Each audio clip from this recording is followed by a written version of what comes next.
Hi, welcome to Seventh Sanctum Team Podcast. Today we are in a very special place. Today we are at Colchester Castle. Now they're having an event on a Samhain, so I decided to set up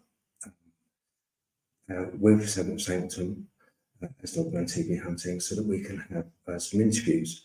So we're going to be interviewing people from historians, general people that work here, and also, I believe, some members of the public that are interested in the actual castle itself. It's a fabulous castle. If you haven't been, I highly recommend it. Absolutely fantastic. I didn't realise just what a great museum it was inside here. And a lot of Roman artifacts, obviously, that I've seen through the glass as you walk around. It's like really, yeah, it's just fantastic. So at the moment, what we're doing is we're just waiting on our first guest to arrive. So I thought I'd give me an opportunity to do what I do best, and that's talk to you guys and chat away. One of the things I wanted to ask you is this. This is Colchester Castle, and this is Colchester Castle, and what I'd like to do is ask you guys, have you got any questions about the castle? Is there anything you'd like to ask about it?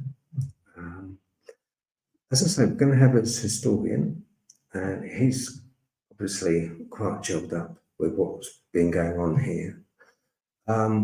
I would like to ask him a few questions personally on when it was actually Roman, when the Romans were here and they took over. Also, when Cromwell started charging through, did he alter things? Walking around the castle, if you've ever been here, you'll notice that surrounding it, it's not a very deep moat, which I find strange. It's not a deep moat at all. That together with, it's on a hill, but I wouldn't say it's got the vantage point on this hill. There is it's a strange one. It really, I've seen castles which I remember going to a castle once, and this was in Devon, and this was a much smaller castle than this one, but it was actually in the woods. There was a lot of high ground around it, and that was a strange place to visit as well, strategically, because obviously with high ground, it can be overlooked, and the advantage would be other people, the invading force, having a bird's eye view down into the castle. This has the same kind of feeling. I get the feeling here that it may not have entirely been from a defensive point of view. I think this castle, and I'm going to ask this question, was a focal hub of the community. And I would like to know just how much of a focus it was for the community. Say, for instance, with if there was an invading force, and say it was now, and you had like it was being invaded and the local area was being overrun, would it be a case where I could actually come here and seek sanctuary? Would that be something that would be feasible? Would I be let in? Or would I be let in only if I grabbed hold of a sword and a shield and defended? And it's an issue as well when you think about it. It's like, if people, are not that great on their feet, would they be able to be let in, or would only the strongest be let in, and the rest fend for yourselves out there? There's a lot of countries I know that used to have villages, and what they had, like, I remember one in India that Genghis Khan invaded, and When he invaded, what they did was they built a wall, and this village was called Ballanport.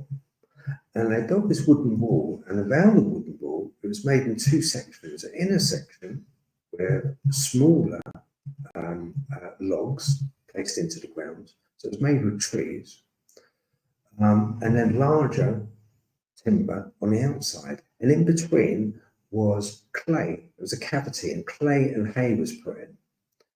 And they built this big wall, knowing Genghis Khan was going to invade. Now, before he turned up, what they did, they killed all the animals in the surrounding area. So when his forces turned up, they'd have nothing to eat, and there was no water nearby. The only water was in a well in the village. I'm getting to the point, bear with me, I'm getting to the point because it has a bearing here as well. So anyway, when they turned up and they then started to assault this village, any flaming arrows they would fire wouldn't really have any effect, because cleverly, what the Indians in this village done in Ballanport, they would pour water in the cavity so that clay would get damp and wet, and the wood as well. Wood? Doesn't sound right. The wood. Anyway, you know what I mean. So, what would happen was the flaming arrows would hit, but then they'd sizzle out.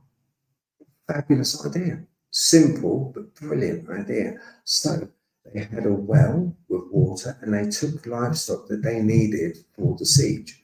So this brings me back to castles over here, and this one is an extraordinarily big castle. It's gorgeous. Now, that's what I'd like to know. Is it self-supporting? How far is this castle in self-supporting itself? And how many people could it self-support in this day? Those are sort of some of the questions that I know I would like to ask. And also, to be honest, I'm going to ask about any spirits, ghosts in here, if they have been seen. It's all debatable. From the point of view of, I don't think there's any confirmed sightings, but I think there may be some staff and people that might have, seen stuff. But we shall see. We'll ask and we'll see. As well as that, it's going to be a case of you guys. You're here with us. And thank you very much for joining us on Samhain, Halloween. And it is the night for witches and occult things like that. So if you guys have got any questions pertaining especially to Colchester Castle, hop onto the comments, stick it on there. We'll have a little look. Look, I'm not saying that every comment's going to get through. If you can choose your questions and think to yourself, right, okay, because the people that we're going to have answering these questions, a lot of them are of Colchester Castle. So, questions which are pertaining to the castle and, valid questions, that would be great. So hop on the keyboard. It is Halloween. Just enjoy it, basically, enjoy joining us for this brilliant Samhain evening. At the moment, we're going to find out and see what's happening with the guests. We should be getting a guest hopefully soon. I'm here at the moment. Let me introduce you to my number one, my cohort on a lot of ghost hunts. Yeah, the lovely Laura. Just not going to get her now. She's also she has to outdo me. I've got a dodgy hip, as you know, so I'm awaiting hip hop. And as I say, if anyone does want to donate their hip, more than willing to take it off them. But that still stands. But she has to outdo me. She's been quite unwell lately, and I've just seen her out and about tonight outside as I parked up, And by the way, Colchester, absolutely amazing place to drive through. If you want to try and get yourself a ticket, the amount of bus lanes is absolutely unbelievable, especially to a half-blind bloke like me. Driving along, open road, and then halfway down, so 20, anyway, I won't go there, but absolutely amazing, just full of bus lanes. But anyway, yeah, she turns up, has 2 sticks. She has to outdo me. I've got the one, she's got 2. And I thought, really, that's great, isn't it? You know, as me hobbling along. And then she says, turns around and says, oh, that's not a stick, Phil. That's a hiking stick. And I'm like, well, yeah, still got a bad hip, you know, just because you've got proper crutches. But anyway, yeah, I'd like to say hello to her. I want to introduce you to her because she's going to be with us most of the evening. So I'm going to skedoodle and she'll come on in 1 minute.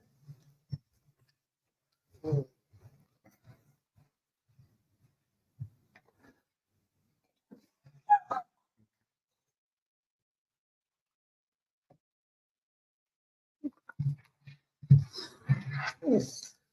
Hello. Good evening, good evening. And how are you? Oh, very well. Hello, everybody. Nice to see you all. Welcome to Colchester Castle.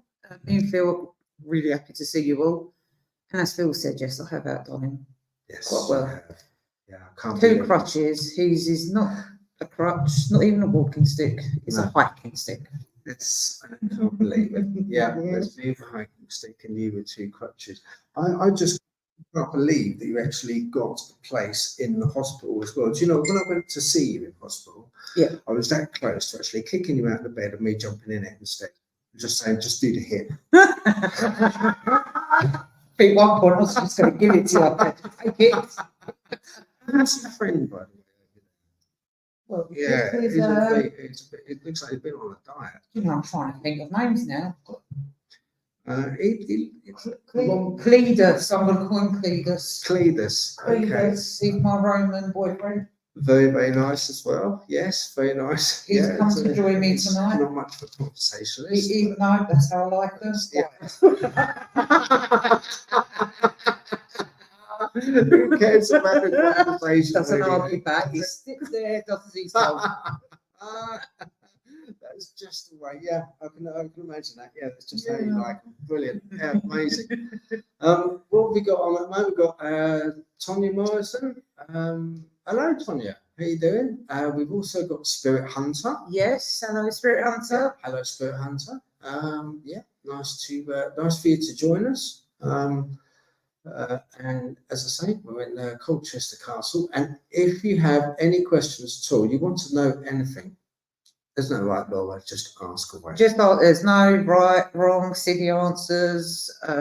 Obviously, we're going to have guests come on that can help to do with the history of the castle.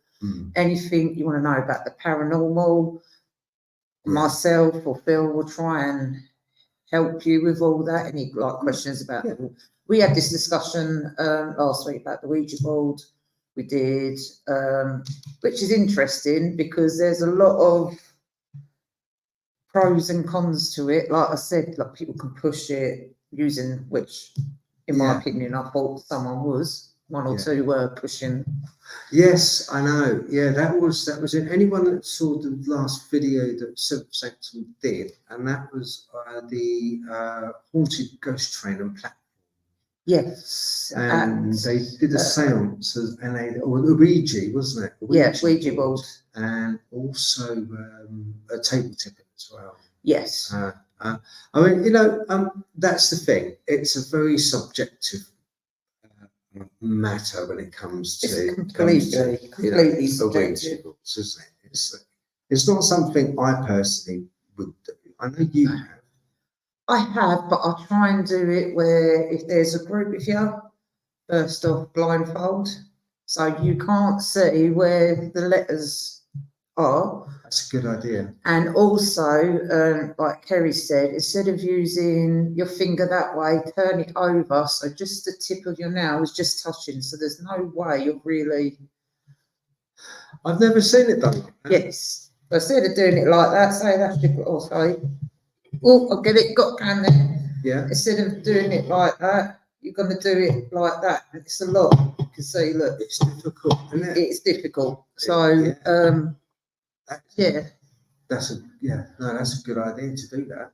Yeah, I mean, I don't go into any ghost hunts going, as soon as I hear something, that's a ghost. I try to debunk it first, try going it at a scientific angle.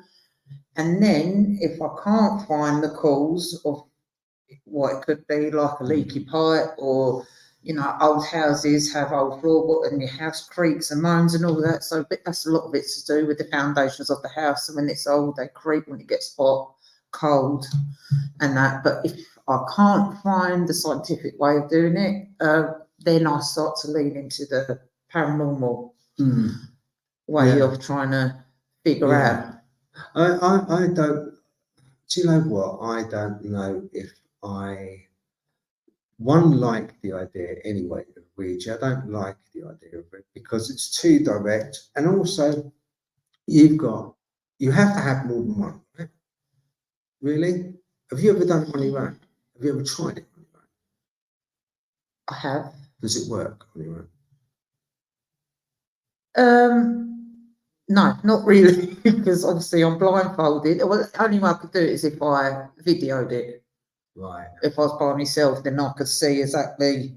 But yeah, you need the more people, the more energy builds up, because they say that ghosts are able to manifest using your energy and the surrounding energy. Like that's what they say, like negative ion and all that, some equipment, like say your battery was full and suddenly it's gone dead because it just took. I'll let you into a secret. Yeah. This is going back years and years and years. This is. I woke up and I was with a lady at the time. We'd been together quite some time, and we were going through some difficult times at that period. So we were going through some difficult times. I'm not going to be specific because she'll know, and if she's watching it, it's not fair because anyone can't talk for themselves. It's not fair. Anyway, this happened. I got up. It must have been about 1:30 in the morning. I got up, needed a wee. So I went to the loo, and it was a bungalow. So it's only a little bungalow. I went off to the toilet. So you come out of the bedroom, you turn right, go down the hallway a little bit. It's a council bungalow. Yeah. And then you go straight to the toilet right at the end. For some reason, I decided that I needed to have a poo. Right? Okay. I don't know why. Yeah. I don't know why. I've got no idea. But I sat down. Blow me down, just like that. I just fell asleep on the toilet. My head dropped, and it was almost like it was like a blackout. But I didn't fall over. I sat on the toilet, and I swear on my life, in front of God, this is what happened. I was on the toilet, and I just all of a sudden just fell asleep. Anyway, when I woke up, it must have been around, I'd say, 15 minutes later, 10 minutes later. I woke up and I just woke up as if I'd just woken up out of sleep. It was no big drama. It was just early hours. You know, just woke up. I hadn't done anything, so I just sat there really. And I went back into the bedroom. My missus at the time was sat in bed, and she was white as a sheet. And I said, "You okay?" She said, "No, not really. There was a woman that sat on the end of my bed." Excuse me? Yeah. She sat on the end of my bed, Phil. What does she look like? Well, old lady. Seemed to have white hair, shortish, old and a wrinkled face. Yeah. And she was talking to me. And I thought, what did she say? She said, to be honest, she was telling me, warning me about you. I thought, really? Yeah. Anyway, soon after that, we did break up. Oh, God. Right? So that didn't. Now, and it wasn't me that broke the thing up. It was something. It was another member of the family that broke the situation up. So it wasn't me directly. Well, I wasn't. It sounds as if I'm some some horrible bloke, I'm not. But that actually happens. So when you talk about energies and people, energies being zapped, Yeah. I 100% agree with you, because I think that energy to manifest took my energy to manifest itself on the end of her bed. Yeah. I 100% believe that. Yeah.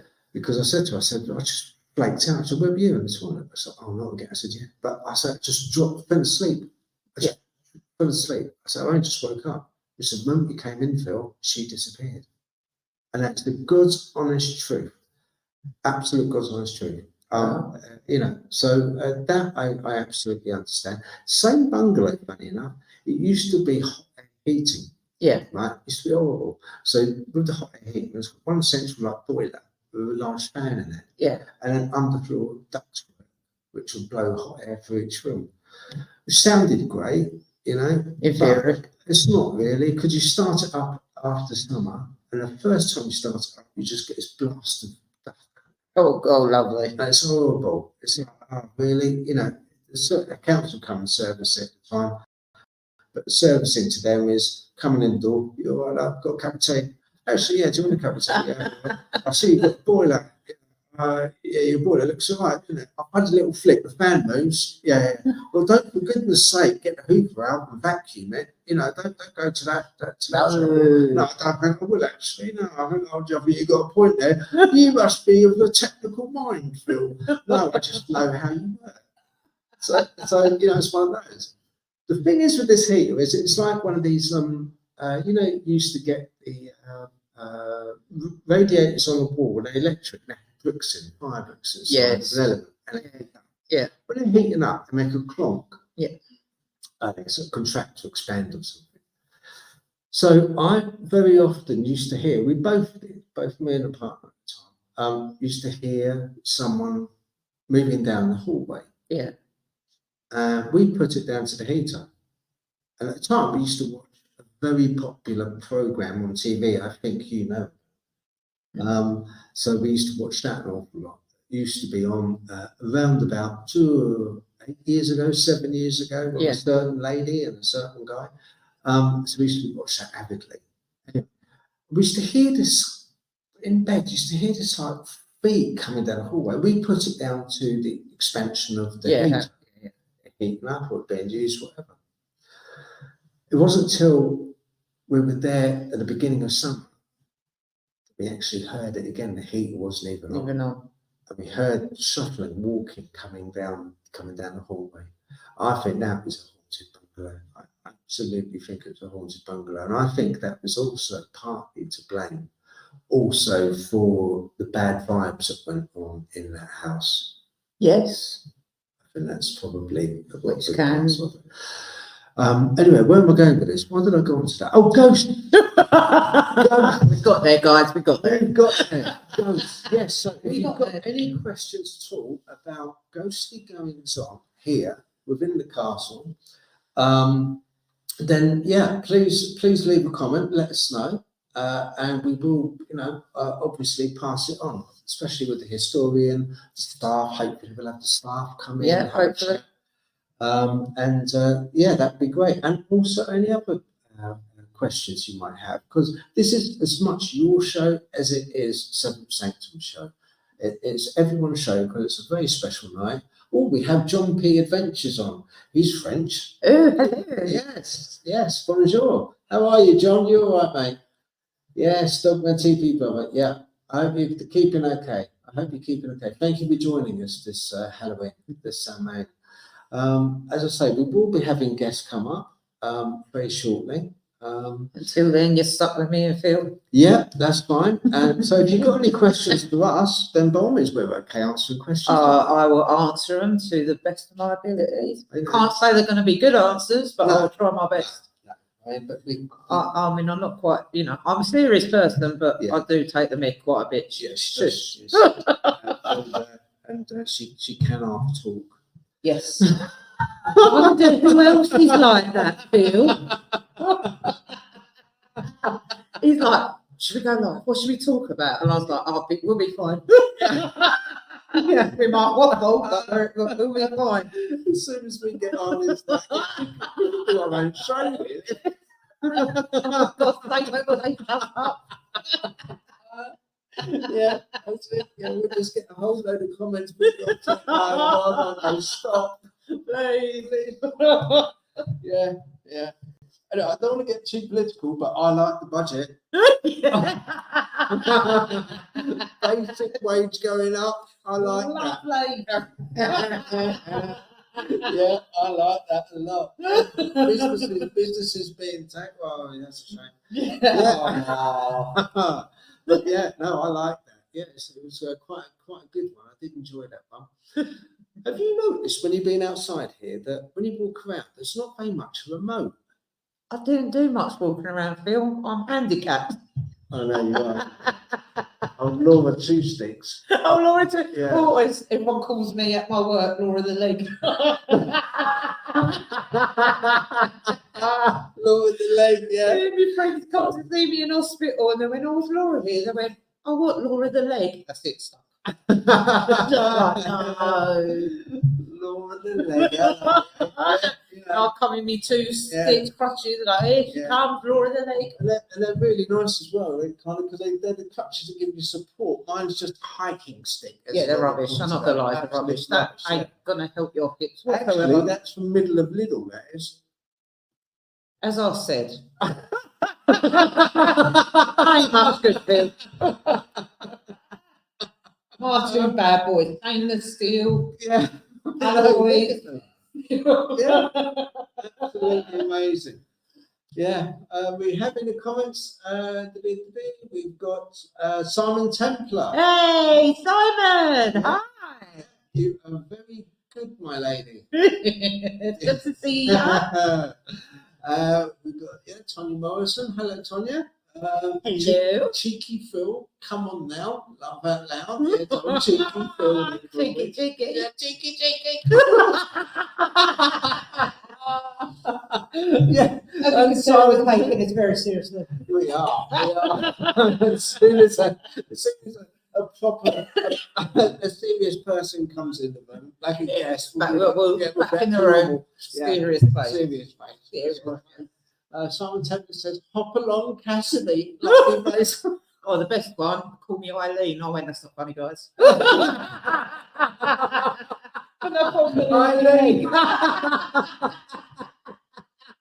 I like it. Yeah, I like it. It took me a little while then. When they told me the joke, and I went, "Eileen." That's when I thought I was going to lose my leg. And I went, "Eileen," and I went, "Oh, you." I won't say this further, but yeah, you can imagine. Oh, brilliant. I like it. Yeah, Eileen. that's good. Yeah. Well, if you did lose your leg, hopefully I'd have you here.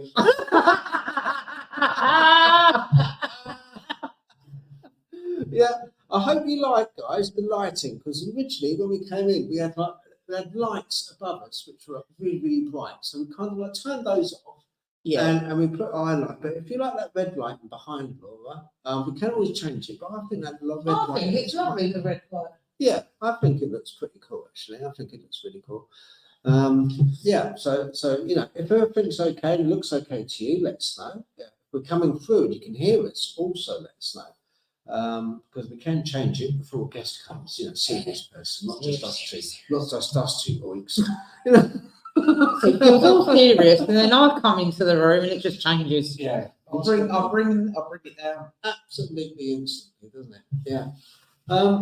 So another thing, I was wandering around. I was actually having a vape outside. I looked at the moat. I thought it's not really that much for the moat. It's not very deep. Because it was dark and I couldn't walk. I know. Bless your heart. I know. I was probably when I first saw you outside the gate, leaning up against it. Well, no, I come up to you, and as I was sticking it across the I'm trying to think of the motion there. No. Coming up to you, and I went, maybe that won't feel. And then he stopped, and I thought, I think it is here. And I thought, what? Then you went off a bit further, and I went, he's taking the bloody mick. I know. I was like, she's on sticks. Come on, please, we're off. Yeah, thought, yeah, just as she was coming up to the window, I thought, yeah, I'll move it on a bit. We've got Kate on. Evening, Kate. Hello, Kate. Yeah, very nice for you to join us.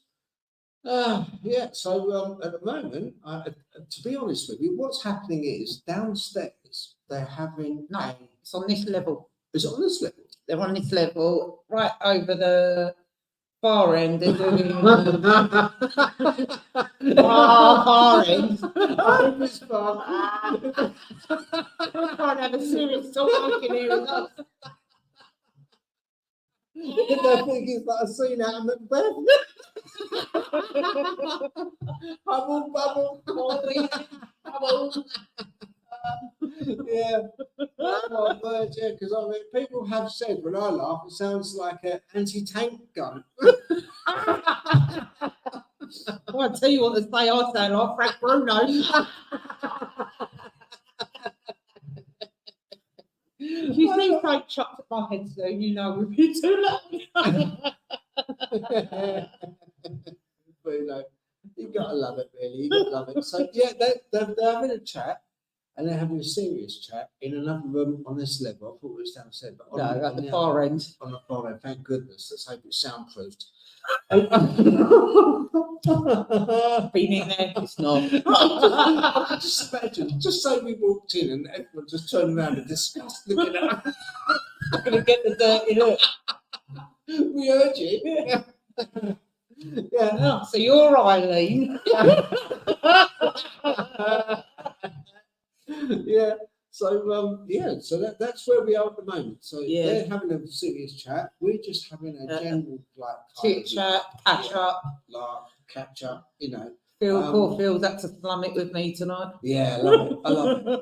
Absolutely love it. Me and Phil partners in crime in the on our ghost investigations that we go on. Yeah, yeah. It's going to be plenty more where that comes from as well. It's gonna be... We're the ones that venture into the dark. Yes, we are. Into the dark basements, the cellars. Yes, indeed, we are. Yes. We love it. We love it. Love We're it. not afraid. We're not afraid to go into any dark hole. What are you thinking of? You know exactly what I'm thinking of. I will actually. Any cold, I will make damp. any. Oh! Yes. Right, quickly. Yeah. Anyway, Move on. as I say, yeah, where we are at the moment, moving swiftly on, is we're in what they call the scribes room. Scripture room. Scripture. The scripture room. Scripture. So this is where all the scriptures, I guess. What you said to the lady? I wasn't very good at this. This is where they write scripture in their script. Yes, it's scripture room.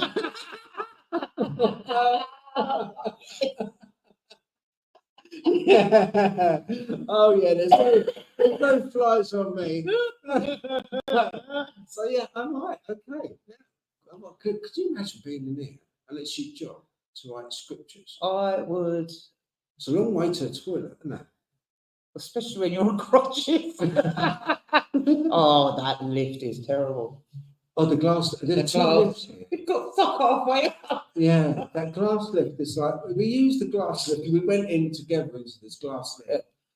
So if you can imagine, it's a Stana lift. It's a Stana type lift. So you kind of like as you get in, you then got to press the button and keep your finger on the button for a little bit. No, it says you just press it once, but you pressed it, it didn't work. Then you held it in, still didn't work. Yeah, that's and then right. it started going, then it stopped. Then it started going halfway up, then it just stopped.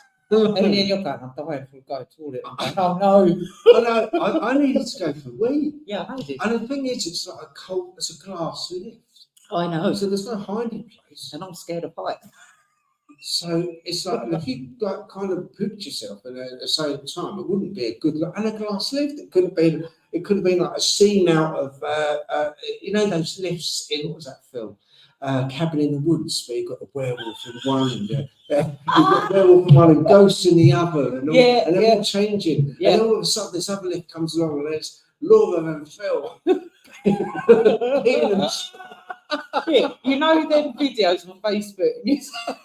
And the guy's come out from walking his dog covered in mud. That'd be me. I'll need a picture.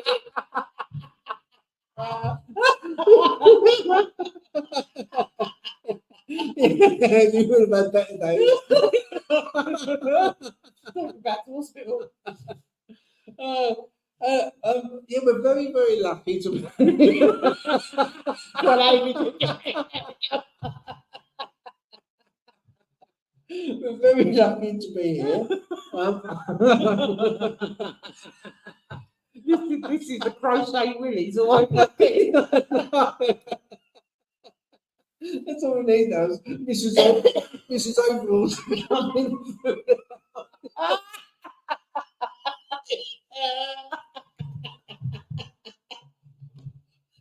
Oh, right, okay. Anyway, where were we? I was just I don't know what we're doing. this one is, we've got a comment. Hello from Wisconsin, USA. Oh, Wisconsin. Asked, what is all this then? A spirit hunt. Well, is it a spirit hunt? It is basically, it's a live event in England, Colchester Castle in Essex, and we're putting an event on that people pay to come in, and we're giving them demonstrations. They're doing a talk about the history of Colchester Castle. Also, they're going to go into how the equipment works. They're going to talk about witchcraft, obviously being All Hallows Eve. So it's really interesting. So because me and Phil the Cripples, we're doing the live podcast, because we can't really do much walking, bless us. But it's not really as much of a ghost hunt. That's going to be happening on Saturday, I believe. Is it the 2nd? Yeah. Obviously, I won't be here for that until I can fully walk on my leg properly again. So I'll be tapping out on that one. Can't do it. Can't do the walking. Right. Is it going to be in and around the whole place? I think you've got is it the prison downstairs? Right. I'm not sure because I've not been able to look around the whole castle. It's the first time I've been here. Oh, it's the first time for It's me. the first time for you, so I've not really had to have a look. But No, we know when we've done investigations, it's a hell of a lot of walking. Because I don't mind, like, you know, I'm quite happy if they know, if we can suss out what is the most, like, spookiest room, or where stuff has been going on, or supposedly heard, or whatever. Yeah. I don't mind doing a vigil with you in that room. Yeah. Lights out, thermal, whatever, just like a little red light going, and just like kind of, you know, doing that. Yeah. Or we got radios, one in one room, one in the other. Oh yeah, because you got two prison cells next door to each other, isn't there, as well? Yeah. Yeah. And there's not going to be a lot of people that are going to be ballsy enough to go in a room and go into the cell by themselves. We don't have to walk very far, do we? Really, we just plonk ourselves in the I've cells. not even seen it. I don't even know. I don't know. I've not even seen it. I've not seen the cells. So we haven't. To answer your question, it's not going to be a ghost hunt like what was said, as in we're going to take you around the whole of the castle tonight. What this is going to be is it's going to be us asking the staff and the historian about the castle and about some of the stories attached to the castle. Just, I think, as interesting as going around the castle. From the point of view of the people we're asking are people that work here all the while. People that open up first thing in the morning when it's still dark. People that close up when it's dark. If anything's going to be seen, it's going to be seen by them. Yeah. So I think that's really part of this whole podcast and this interviewing that I'm looking forward to. And I think I'm really looking forward to it. Yeah. So, and also people like for you guys that are watching and you've got questions, obviously write them in the comments so we'll be able to see what you're writing and what you want to ask. Yeah, for sure. Any questions like for when we start our interview, because they're in the middle of doing a talk at the moment with the paying customers and that come to experience what we go through on a daily basis as paranormal investigators, and also just to get the history of Colchester Castle. But if it isn't just that, like I said earlier, if you want to know about the paranormal field and what exactly it is that we do at Seventh Sanctum, you're more than welcome to ask. I will, myself and Phil will try to answer as best we can, whatever you want to know. But yeah, that's basically where we're at the minute. Yeah, exactly. Yeah. So, yeah, I mean, if you at the moment like have any comments, have any thoughts, just pop them down, and then I'll go back through them. And I'm going to find out now, to be honest, what's going on and seeing if we can get our first guest. Yes, we have a walkie-talkie. Let's have a little listen. Let's have a look. Hello, Laura. We've got another Laura, haven't we? Yes, we have another Laura. Mm. She's little, I'm the large one.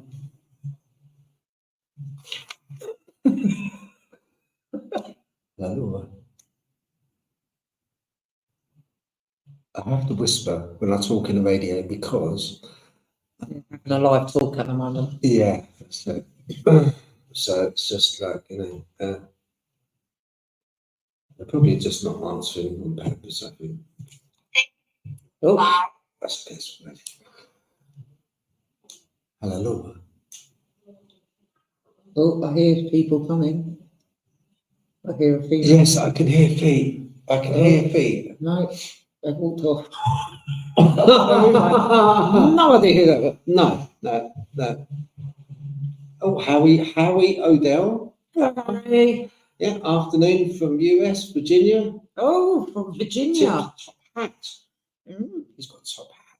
I love top hat. I love top hat. I'd love it if we wear a top hat. If Yeah. I could wear a top hat, I'd love it. Do you know, I always.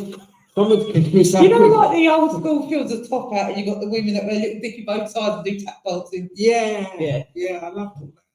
Oh, yeah, that's what I think of when I see a top hat. Yeah, but I like bowlers as well. You know, when you see Oh, the bowler hat. Yeah. Did you ever see Clockwork Orange? Yes, I did. It is good. That is really, really good. Yeah, Yeah. At the time, I wanted to have a bowler hat and a white jumpsuit. Let's have a look. Howie Odell said, afternoon from US, Virginia. Tip to top hat. We've got Wisco Gal. Wavy hand. Thank you very much. That's lovely. Tonya Morrison, I'm in and out. Okay, that's fine. Well, you know, join us. Go make a cup of tea. You know, if you're doing trick or treats, get a bit Jesus out of the kids that come to the door and come back. That's fine. You know, that's what it's all about. You know, I done a really good scare a few years ago. Well, you did. Yeah, the kids. I dressed up as this clown mask, right? And I was working on building sites at the time, so I had like this very bright yellow high-vis jacket. Yeah. Winter jacket. And dark trousers. My boots, I had like big boots, steel toe cap boots. Where my porch is, I just sat in a chair. And I had a pumpkin with a candle lit in it. And then by the side of the pumpkin on a table, which I put outside, I had the bag of sweets, or a bowl of sweets. And I was holding a make-believe axe. I even bloodied up a bit more with ketchup. Yeah. Yeah. And I pretended as if I was a guy, didn't move. Yeah. And you can see the kids tentatively, with their parents, tentatively looking at this strange guy, sort of prostrate on a chair with this clown's mask on. Yeah. And I was staring at them, looking at them down the driveway, a small pathway. And you can see them thinking, oh, shut up. Is there someone there? Or is it made out of something? Yeah. And as soon as they got close to the bowl, they lifted up their axe I was like, yeah. Oh my God, their faces. I even got a couple of the parents because the kids turned around and said, no, mum, you go get the sweet.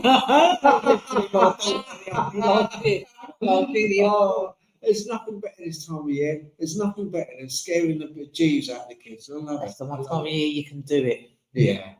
This is the place to actually. This is quite scary. I'd love to go down the dungeon. I really do want to go down there, yeah. I would like to go down there. You know. It was so much time. I'm thinking of packing all this up and just take the camera down there. Down there. Let's go sit in the dark. Let's go sit in the dark. Howie O'Dell said, you are familiar with Howard Castle or the village of Dell near Berkshire? Ah, Howard Castle. Are you familiar with Howard Castle or the village of Dell near Berkshire? I'm actually not familiar with that. No, I'm not. I'd have to Google that. No, sorry, Harry. Harry's also a paranormal research investigator and podcaster. Show is Orion Effect on the RNN Rift Nation Network. Really hope to do some research while I'm there. Oh, okay. So from the way you said, Harry, it sounds like you're going to go to that haunted. Oh, it's a haunted forest there. I love haunted forests. That Howard Castle. Is that right? You're going to go to the Howard Castle? If it's Berkshire, is that Burkshire? A shire? That's British. So you're going to be in the UK for that? Are you in the UK? Anyway, let us know. But I haven't heard of that before. Rift Nation Network. Okay. If I find it, I can't guarantee I'll see it because I'm not sure if I can find it or not. But if I do manage to find it, I'll give it a look. I do love haunted forests. There's a good one we should be going to, Manning Tree. Yes. Which find the general? Pluckley Woods is another good one. Screaming forest. Yes. Screaming forest, isn't it? I saw a couple of videos there. Did you see that one with the girl? She went camping. And she's not a ghost hunter. And there was this girl, it's on YouTube, where what she does, lovely looking girl. She goes in this like tent, and she just like puts the tent up and she shows like cooking, and she cooks like all different dishes. Yeah. And that's her videos. Yeah. So that's what she does, which is great. You know, anyone that cooks, it's easy on the eye, lovely. That's great. Yeah. Anyway, so I was watching it and she went to Pluckley and she'd heard a couple of stories, but she's quite a thick girl. She's like, I'm not really taken in by any of that nonsense. Yeah. To be honest, when you go out in the woods and you're camping on your own, you often hear weird stuff. Yeah, you do. Foxes make some strange Oh, noises. God, yeah. They sound like babies sometimes screaming, or like women screaming. Yeah, they sound like women screaming Yeah. sometimes. You're thinking, gee, someone's getting murdered outside. Yeah, it's like, isn't it? Especially when they're on heat or something. It's like, oh. And she was in Pluckley. As the video went on, you could hear her in the tent, and she was trying to sleep. Yeah. You could hear someone walking around the tent. She thought at first it was an animal. You would. Yeah. You'd think it was a deer or something. Or a badger or something, anything like that. Yeah. Anyway, she turned the light on, opened up the tent, and instantly do that, you would hear the animal go off from the tent. You'd hear it running through the woods. Yeah. Because, it was a time of year where there was like autumnal, so like leaves you'd hear. Yeah. You'd hear the grass, you'd hear the twigs. It's very, very difficult to walk through a forest. Oh, you can't. Yeah. Without making a noise, you can't. Very difficult. This thing did. You heard the footsteps, the heavy, heavy footsteps. She opened up the tent tentatively. As she looked out, nothing there.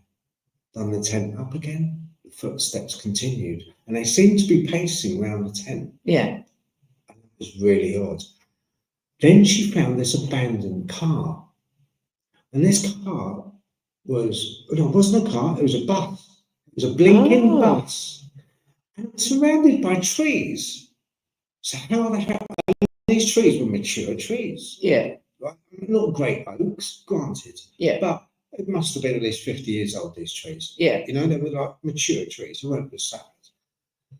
And there was this bus on its side, and she, bless her heart, she turned around and said, if only I knew, that would have made a great place to do a stealth camp. I could have done a stealth camp in that and had shelter without putting a tent up. But she said, tell me something, to the camera, she said, how did that bus get here?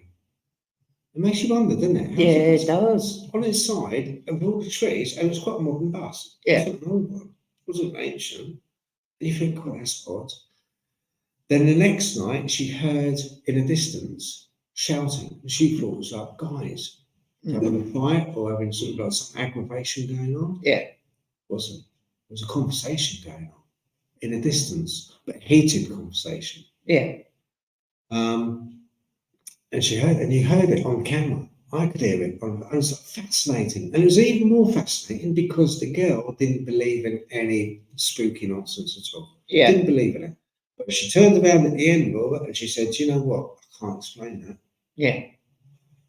So that would be a brilliant place to go.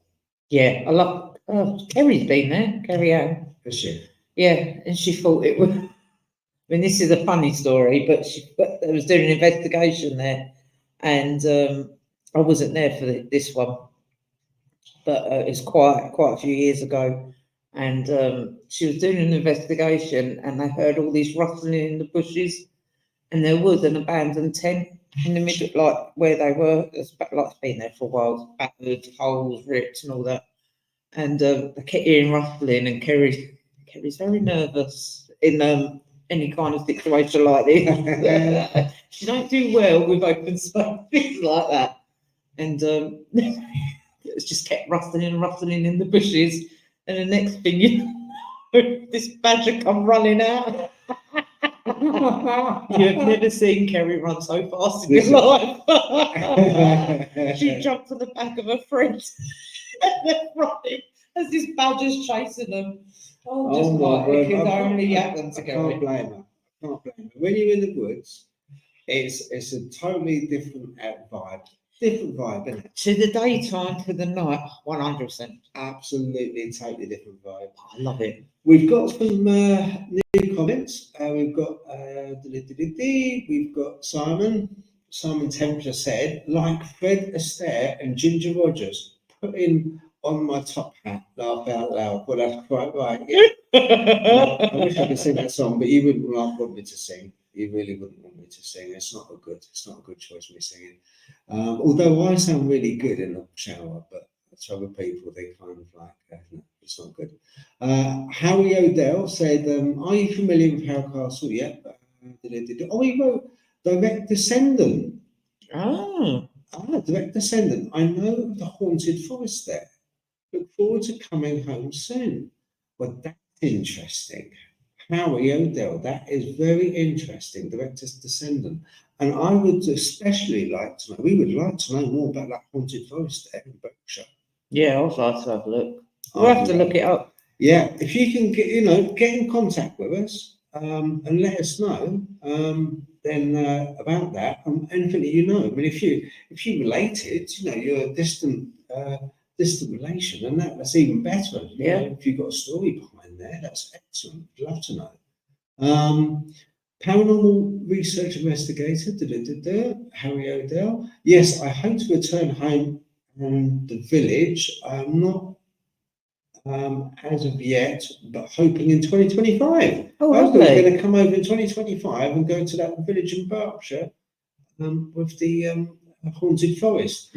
Well, I tell you what, when he does, wouldn't it be good if we kind of like, could get some information? Yeah. And if you don't mind, Harry, just like putting us right on the right place to go, we'd definitely be there. Yes. We'd definitely be with there. bells on. Anywhere I love the forest, the woods. Oh, yeah. I'm in my happy place. Oh, yeah. I love being out in nature. Yeah. Happy place for me as well. And especially if it's haunted. Simon Templar said that helmet behind Laura looks like the one they wore in A Life of Brian. It's honourable mention. Now, this is what came through. When we were naming it. Oh, Peter, my boyfriend. Yeah. Yes. Simon luckily said it. I never said this. Simon said, and it is from Life of Brian. Bigger stickers. I like that, Simon. I like it even more that you said it, not me. Is that when they're trying to make them laugh? Is it that part in the film? Well, I think Life of Brian. That was that was the one where that was all when they had the knights, and they had that one knight who and he was protecting a bridge. So he had this, and it was like the crusade. It was like a crusade to find the Holy Grail. Yeah, It's Monty Python, the Holy Grail. Right, That's what it's called. Yeah, that's He's one got of the flesh wound, the black knight. Right. Yeah. And he ended up no arms, no legs, and he still shouting, "Come on,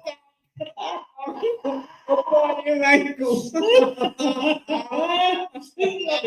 cuts his arm off and he's like, "This got a flesh wound." Oh, you can't beat the oldies, Oh yeah, I love that. Oh yeah, I love that so much. You are on the east. Yeah, you're on the east. Yeah, we are on the east side of the UK. South East. We're South East. Yeah, South East Berkshire is near Oxford. That's right. Yes. Yeah, but definitely, Harry. Yeah, let us know. We'd like to know a little bit more about that. That'd be great. Always subscribe. That's excellent. Thank you very much, Harry. That's lovely of you. I see the title. Question: do you feel the Dogman of the Celtics is same or close to the same of our Native American Dogman? Oh, right, okay. That's one for you to take. That's one for me, yeah. Would you like to take I'll a seat? take a seat, yeah. I'm going to go that side. Okay, right. I'm going to hobble along, and this is Phil's Water. You'll love this. All right, yeah. Okay. Yeah. Celtic Dogman. Let's have a look. Let's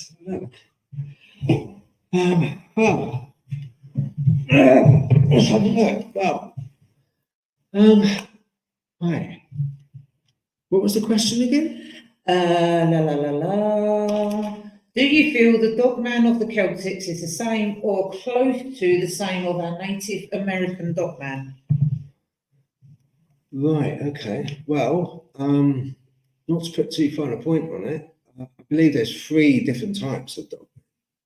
So we've got the, over in the UK I know of anyway, and that is the type 1 Dogman, which is a quadrupedal, large black dog, usually spotted at cemeteries, often found digging as well, quite strangely enough.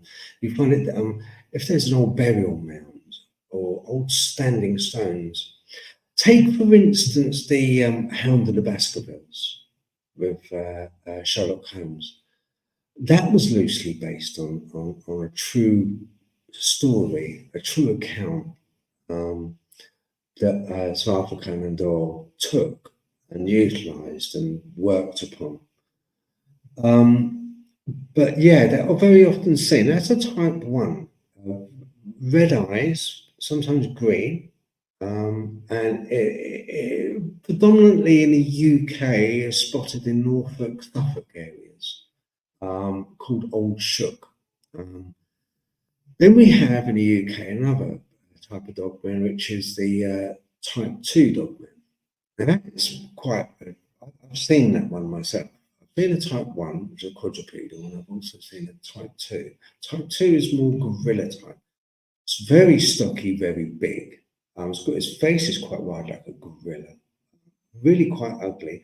I believe it's often mistaken for the cryptid known in Cannock Chase as Pigman. That's type 2. Now, the type 3 that everybody knows through images of AI and sometimes with pictures on trail cams, it's the archetypal chiseled type Dogman with a long protruding snout, which the type 2 doesn't have. It has more of a flat nose, but a long protruding snout, white, sharp teeth, claws, long fingers, slender, long arms, very muscular, very chiseled body, very muscular legs. For all intents and purposes, it looks like a created predator, a top of the tree, bang on predator, a absolute soldier of the wild. It's a frightful thing. Now, in regards to the question, if I think it's long-winded, I know, but I am long-winded.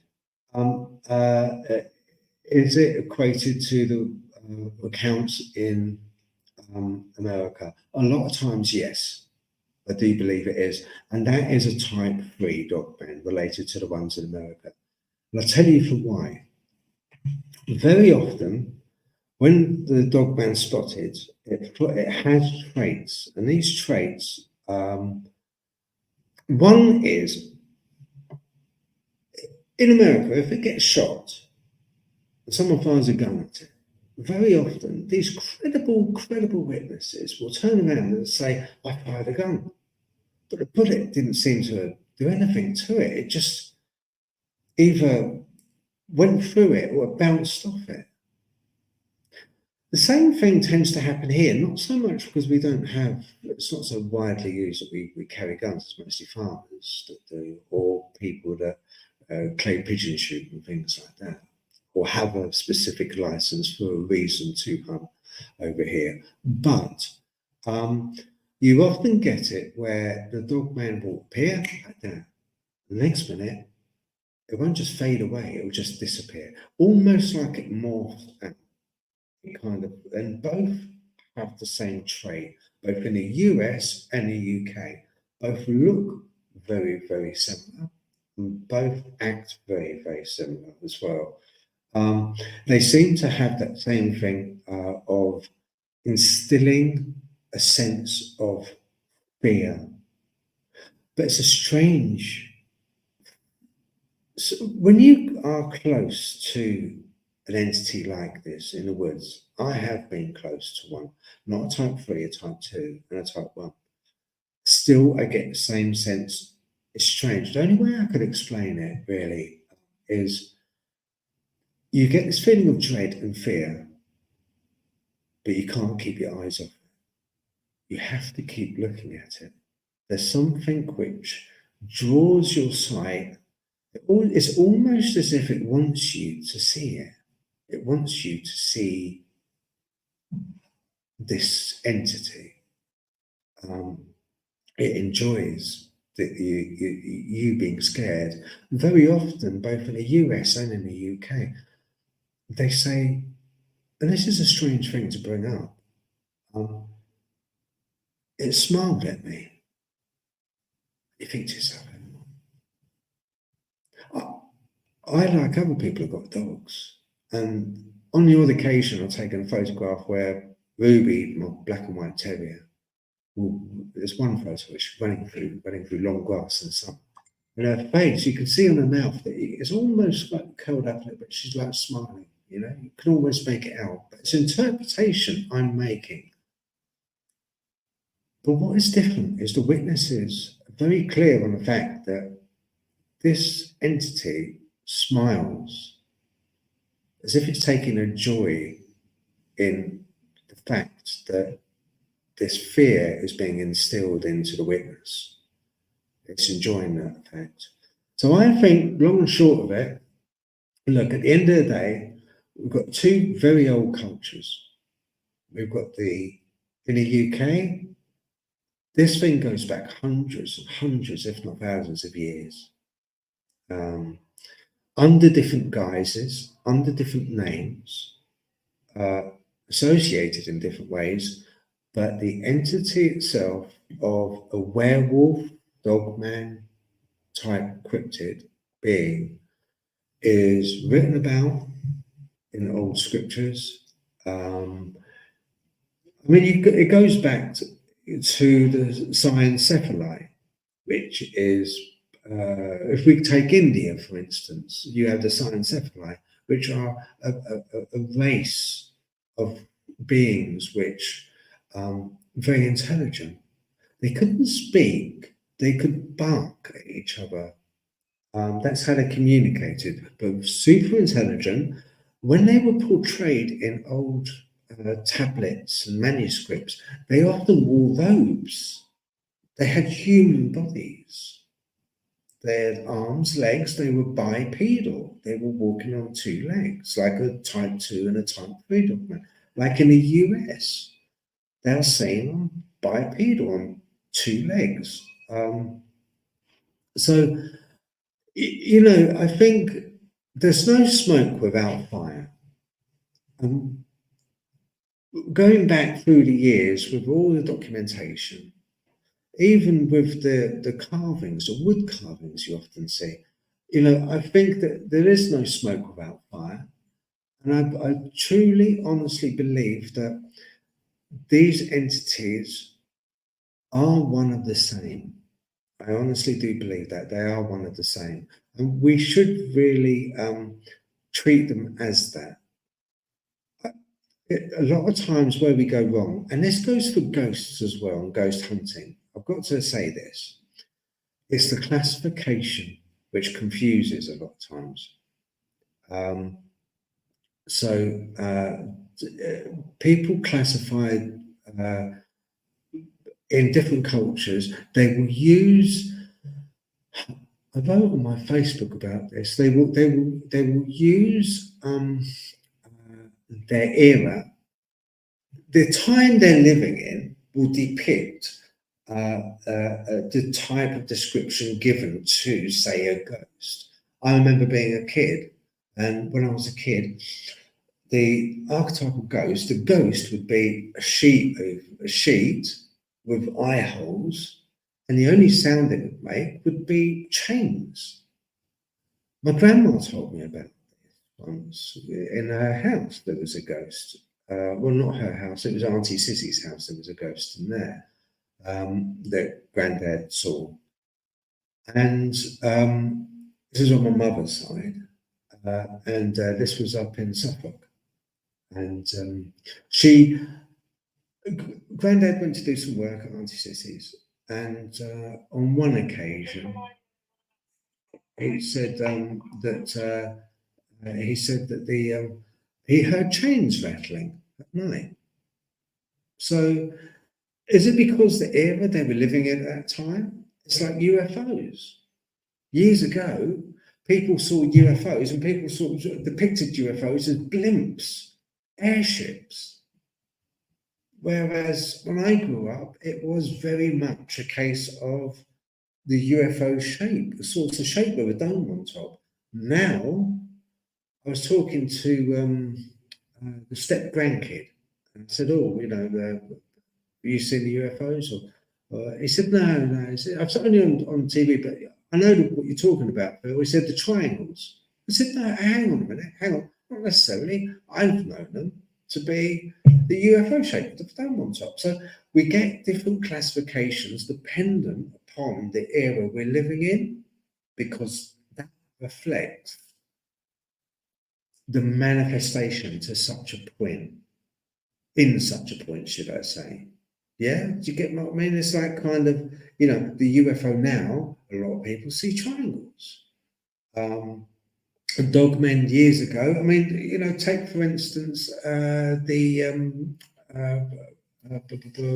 Little Red Riding Hood.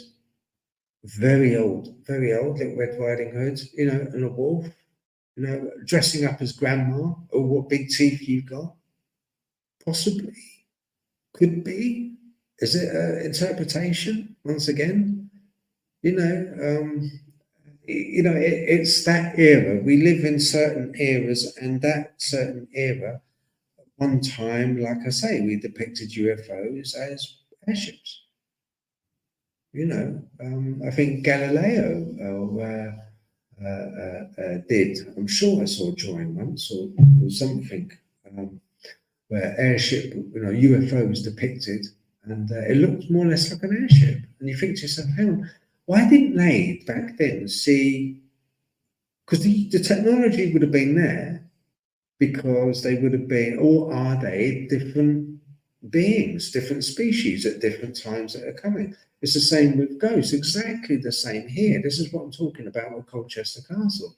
It's a date stamp.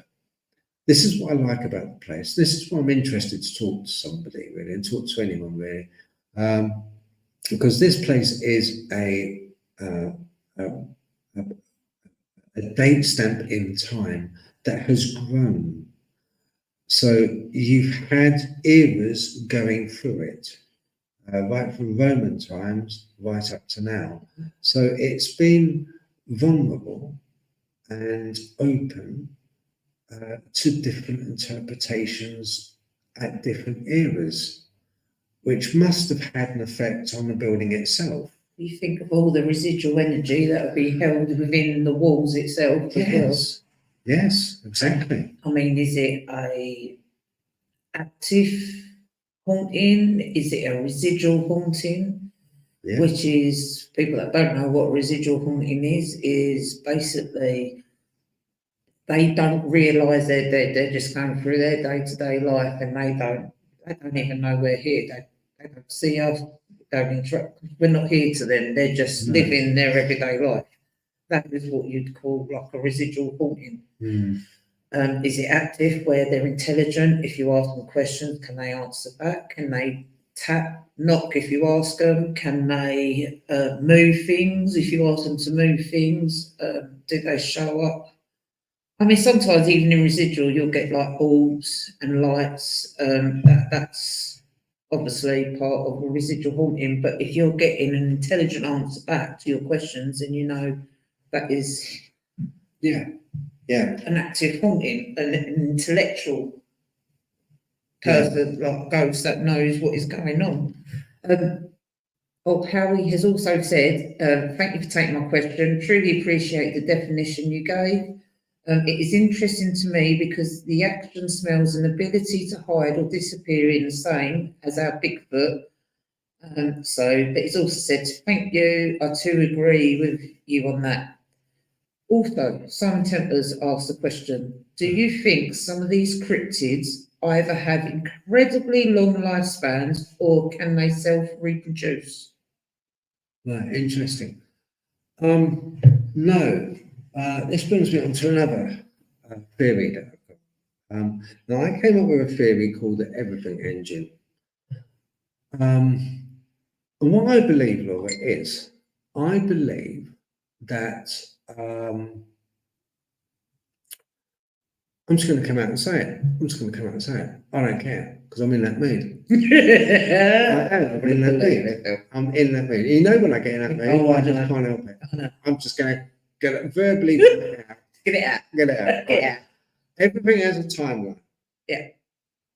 We have a timeline. Yeah. So our timeline is on a set frame of a film.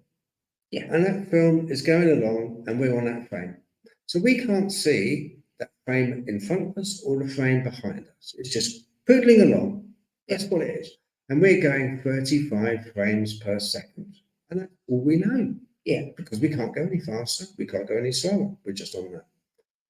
So what if there is another frame of film that's going at 36 frames per second? Yeah. So that, would we be able to see that frame of that film briefly? Do you agree? It would pass us because it would be going slightly quicker at 36 frames per second, whereas ours is 35. So think of an escalator. Escalator's going like this, me on it, escalator, because you're quicker with your super 2 sticks. You're going slightly faster. Yeah. I would see you briefly. Yeah. Briefly. But then you'd pass and disappear and go on. Yeah. That's a really, really simplified way of my theory, the everything engine. So, with the everything engine, I believe that these entities that we see, including ghosts, I'm piling it all in.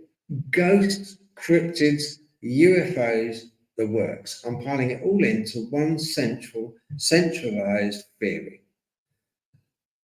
I do think they're all related, and I do think that they have an origin, all of them. So, and I think that origin is one central origin.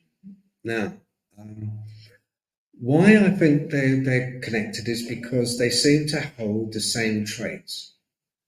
They take, for instance, Bigfoot. Okay, I aimed, I shot. As I shot the bullet, it just morphed out, it disappeared. It didn't injure Bigfoot. Why would that be, Laura? It should have done. It should have injured the Bigfoot. You would imagine it like, oh my, it's bleeding. But it doesn't. So is it because it's on a slightly different frame of time? Are we about ready for guests? Well, I thought I'd come over and speak with you. Oh, we have Carrie Ann. Okay. Well, I'm gonna, because I'm very, very excited to have Carrie Ann. And she's the one that's organised all this, Seventh Sanctum team podcast, and she's organised this whole event. And you don't want to listen to me dribble on. Anyway, she's much easier on the eye than I am. You did say that about me, Phil. Yeah. So, we have got Laura. Yeah, thank you. If it's okay, guys, but I shall catch up with this thing anyway at some point about the everything engine theory. But we're going to crack on, and I'd like to introduce Laura, Kerry. We'll come back to that question, Simon, because we now have Carrie Ann here from Seventh Sanctum. So I've handed the walkie-talkie because I'm not quite sure what time I'm going to do back. So Okay. so could you just let Laura know I'm and just say to let you know. Hi, Laura. It's Laura. Kerry's with us just in the middle of doing the podcast. When you need her, she said she'll come back.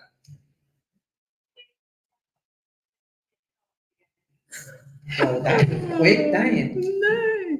Yeah. You had a break? No, I didn't. I went down and come back up, so I thought I'd come and speak to you guys and see how you're getting on. Just like the castle, but now I've been summoned.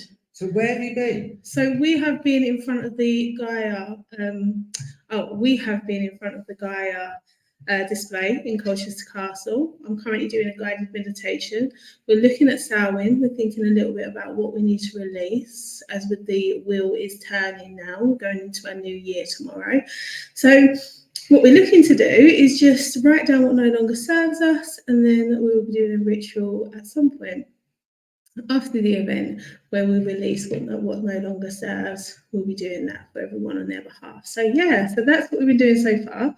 There has been Kerry Greenaway from Spirit and Soul Island, who has done some spell bags, and they're bringing those intentions in. So they've been doing that, and we've been looking around. I mean, we're really excited because we're back on Saturday. We're back Saturday with Phil and Laura, Seventh Sanctum team, and we were looking to get the historian guy to come in and have a chat. So we're hoping that's still going to happen. He is currently doing a talk with the prison downstairs. He's in the GAL.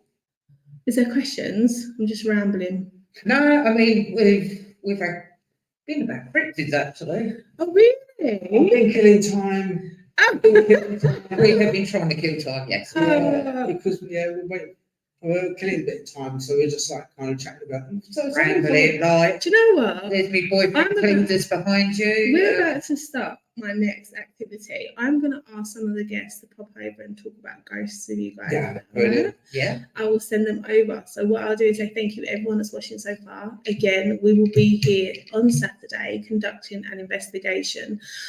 We are really lucky that we work with the castle themselves. So it's the castle's event, and we just come along and give them a little bit of support, which is fantastic for us. So there is a couple of tickets that's still available as far as I'm aware. So if you are interested in coming on the investigation at Colchester Castle at the weekend at a lower price than what you would anywhere else. Let me just say that. Very good. Then you can pop along to the Colchester Castle website and they will have tickets there. But I will say thank you to everyone. I'm sure everyone's had a fun time listening to you soon. Oh, we have. We've been talking about the life of Brian, Toby Crowd with the flesh wounds behind him. It's a mere flesh wound. But it is but a scratch. Yeah. Every time we watch that.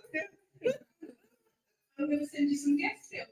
Everyone that's listened and chatted, and I'll see you soon. Yep. See you soon, Gary. Who's going back in the hot seat? Right. Off you go, Phil, back in there. Right. I was in that hot seat for a while, Okay. Yeah, you were. and I'll get a good view Okay. of Cletus behind you. Right. Okay. He's checking me out. Hello. He's back. Yeah. So while we're waiting for whoever's going to turn up, Simon also asked when we was going on about their lifespan, what you were saying about the phasing, block 36 frames. Okay. Go. So Simon said, wouldn't that mean that both films would be running perpetually parallel, therefore unable to have a meeting point? Right. Okay. Well, I wrote a theory and I posted the theory on my Facebook page. So if you look at Phil Cockrell on my Facebook profile, you'll see the theory. Basically, what it is think of a jet engine. So this jet engine, you've got timelines going through like a waterfall, and each waterfall of timeline is adjacent to the next one. And as it goes through, it comes in through, imagine a black hole. That will be the great attractor, if you like, in a way. But the black hole and the timelines come through from there and out through another black hole. So everything that we can see, everything within is the engine. The only thing that can jump these lines, these timelines, are carbon based forms. So a carbon based form, like an engine, if it's decoking, you decoke the engine of carbon. Same principle in a way. And a life form can move across. That's why a lot of times when you're in a forest, you get accounts of people. Oh, Phil, when I was in the forest, I heard a metallic sound. And it sounded like a door closing. It was a metallic sound. I was right in the middle of the woods. Why would I sound? I've heard metallic sounds in the forest. Think of high carbon area like a forest. Yeah, complicated area. So that area, the time filaments are trying to slot together in a complicated area. They're trying desperately to slot together. As they're slotting together, they're mismatching. And as they're mismatching, they're causing a sound because they're mismatching. And that sound is the sound that we often hear. We are ready now. We do have some guests. Right. Phil, Okay. sorry, not Phil, Thank you, Simon, Leslie. do not worry about your grammar. Absolutely fine, no better than mine. Right, take that off. No, you don't have to worry about your grammar, Simon. Right, go on then, Phil, I'll let you take it away. Right. Okay. Who have we got first? Hi, I'm Rachel. Hello, Rachel. Would you like to take a seat, Rachel? Hello. Hello. Hi, Rachel, I'm Laura. This is Phil. Nice to meet you. Yeah. Can I ask a little bit about yourself, please? Yeah, so I am Rachel. I've lived in Essex all my life. Recently moved to the Colchester kind of Kelvedon area. Okay. About a year or so ago, I did a folklore course at Ooh. university and wrote a dissertation about ghosts. And absolutely loved it. And now try and find ghost stories wherever I go. Yeah. And I've collected quite a few interesting ones. Oh. Well, you have to tell me a bit more about that. What have you found? So I was particularly interested in looking at how, in kind of modern storytelling, we have more ghosts which are trying to help us or protect us or just be with us rather than scare us away or, tell us that everything's going to end in doom. And I find it really interesting hearing people's experiences. So I've been collecting stories from my colleagues and things like that. And so many of them are like, well, I thought I was a bit scared at first, but then the ghost was telling me everything was going to be okay. But I know I'm not going to, say there aren't scary ghosts. There are scary ghosts. I've had some scary kind of encounters myself. But I do think people are kind of thinking, maybe there's not quite so much harm to me as perhaps the stories that I grew up with are telling me. But I do think that particular Halloween is still kind of thing of people want to be scared. Yeah. When the veil comes down. Oh, that first guess. I know. First guess couldn't be better. Who's going to beat that? Oh my God. Who's going to beat that? Yeah. I don't know. Do you want to fire away first? Or? What's that? Question. Okay then. What is the most scariest experience you've had?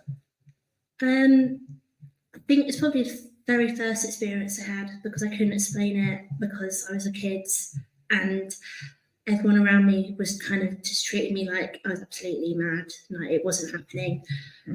So I was at home. I must have been about 4 or 5, but still very small. A few months before, a friend of my parents had passed away quite unexpectedly, and everyone was very kind of upset. And I felt a bit ignored, I think, because of all the other stuff that was going on. But I remember very clearly one afternoon, being a bit bolshy, not doing what my mum was telling me to do. I think she wanted me to put my shoes and coat on so we could go down to the park. And I didn't want to go. And this very clear voice, I couldn't tell you where it was coming from. It was just there, was telling me to stop being a moody so-and-so, or I think she called me a cow.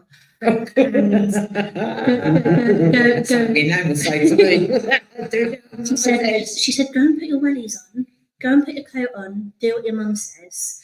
And I just did it because I knew the voice. It was this friend of my parents. Yeah. And I was just like, I knew that she wasn't alive anymore, and that there was definitely a reason why she was telling me to do what she was doing. I recognised the voice. Yeah. And then when I was trying to tell my mum about it, she was like shutting me up completely and saying, "This isn't real. Like, don't do this. You're scaring yourself." And I was like, I'm not scared. Like, I wasn't scared at all. But looking back, because everyone was saying no, that didn't happen, I was like, well, maybe something is wrong with me. Maybe I'm like imagining things. My brain's broken or something because everyone's telling me that it didn't happen. But that happens to me from the adults. Well, people think your brain's broken. I mean, it is broken, but they're not lying on that. It's definitely broken. And then people you going mad, and they're going, no, it's not real. You're fine. Behave yourself. Yeah. One of the things I really enjoyed about doing my folklore course at university was everyone there wanted to know more about folklore, and it was like a really safe place to talk about things that happened to us and experiences we'd had, and have the kind of academic world behind us to kind of explore those and no judgment ideas. And no judgment at all. No judgment.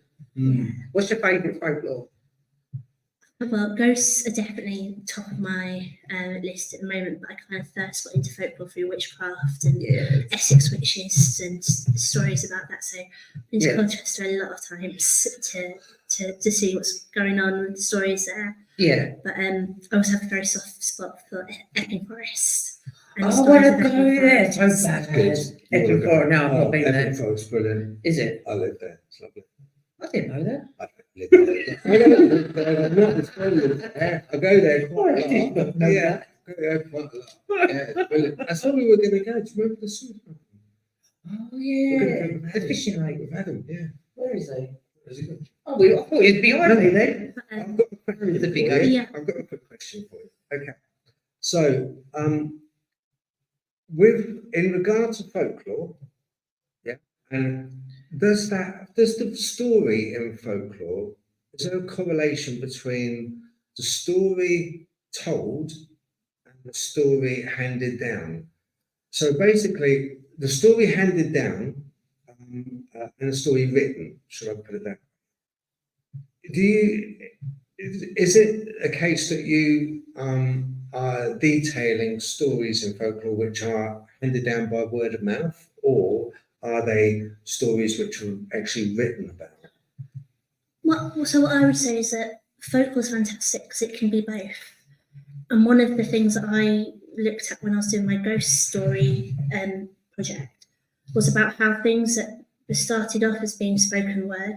So I'm going to go really geeky with my answer here, but That's fine, carry on. Yeah. so if you think about Charles Dickens, he wrote A Christmas Carol. Yeah.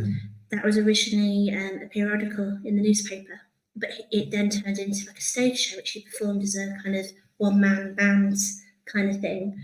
But that's since become, it's back to being novelised. It's been in film, it's been on TV, it's been done by the Muppets. Yes. It's the same story, but it's been told in different ways. So that story of ghosts and the folklore associated with the ghost. You've got Bob Marley with his chains and his shroud and all of that.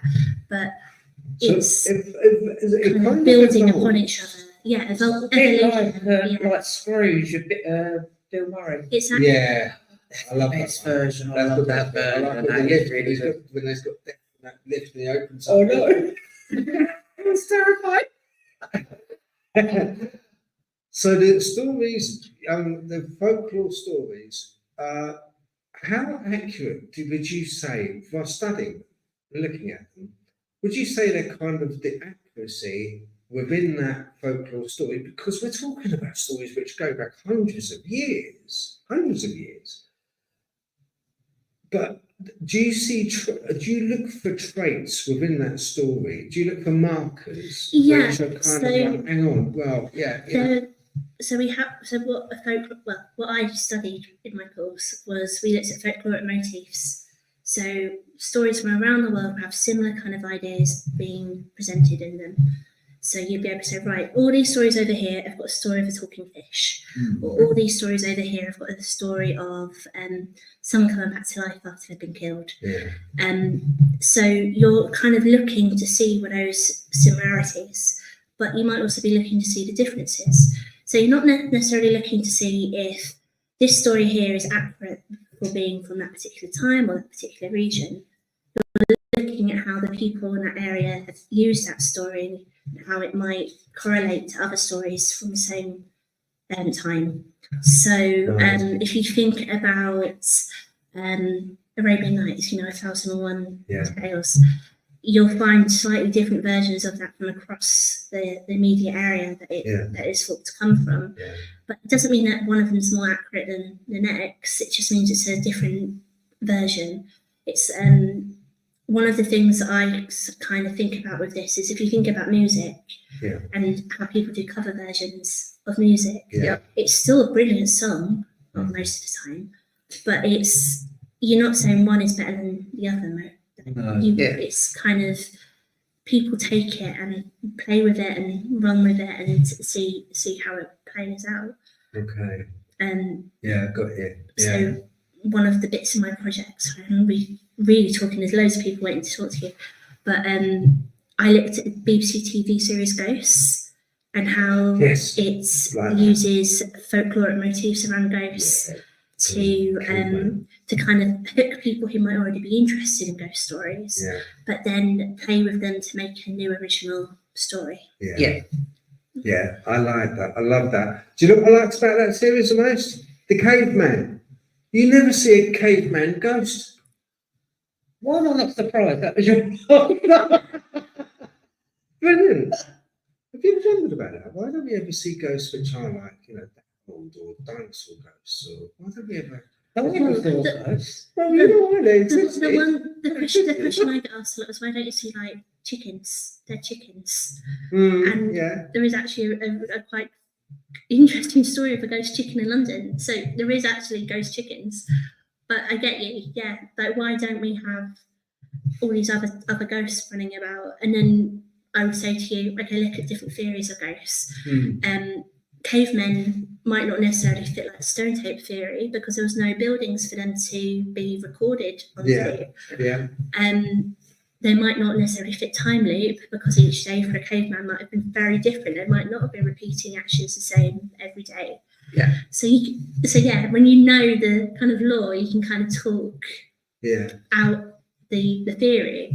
But Yeah, I love ghosts. Ghosts is one of my Absolutely favourite fantastic. shows. Do you know Folklore. Oh, I love a bit of folklore. Yeah. You know, I love learning. No wonder you studied it. It was I love brilliant. you know, some of the stories in folklore was like, oh, you know, it's, you know, because we were talking about a bit of folklore, weren't we? We asked a question about old shook, you know, old shook, you know, the door. And it's like, you know, that's folklore. That's your That's thing. folklore. That's That my is thing. your That's my thing. thing. Yeah. I Love it. All those only stories. today I found a story of a back shop in London. So I know it's London. yeah, it's traditionally you know east England, some held in the south Up there, yeah, no problem. as well. But yeah, I found a story about a black dog in Newgate in London, associated with the prison that was there. Yes. Yeah, I know that one. I know that one. Yes, there was. There was another one as well. Do you know, I'm not sure if I should say this because the company's still going. Right. Now, I used to service a building by Euston Road. Okay. And this building is famous because, I say, it's the meeting place for a lot of a certain union that's in charge of the NHS staff. Oh, I know exactly where you mean. Yeah. I used to work near there. Yeah. Yes. And there's a little museum in there. Yeah. There's a little museum. And it's the First Ladies' Hospital. Yeah, this building was the first ever ladies' hospital. And I was then servicing and stuff working there. And a lovely guy, Shay, his name is, he's Egyptian. He was like a security guard. True story, absolutely true story. I'll tell you, I'm not kidding back.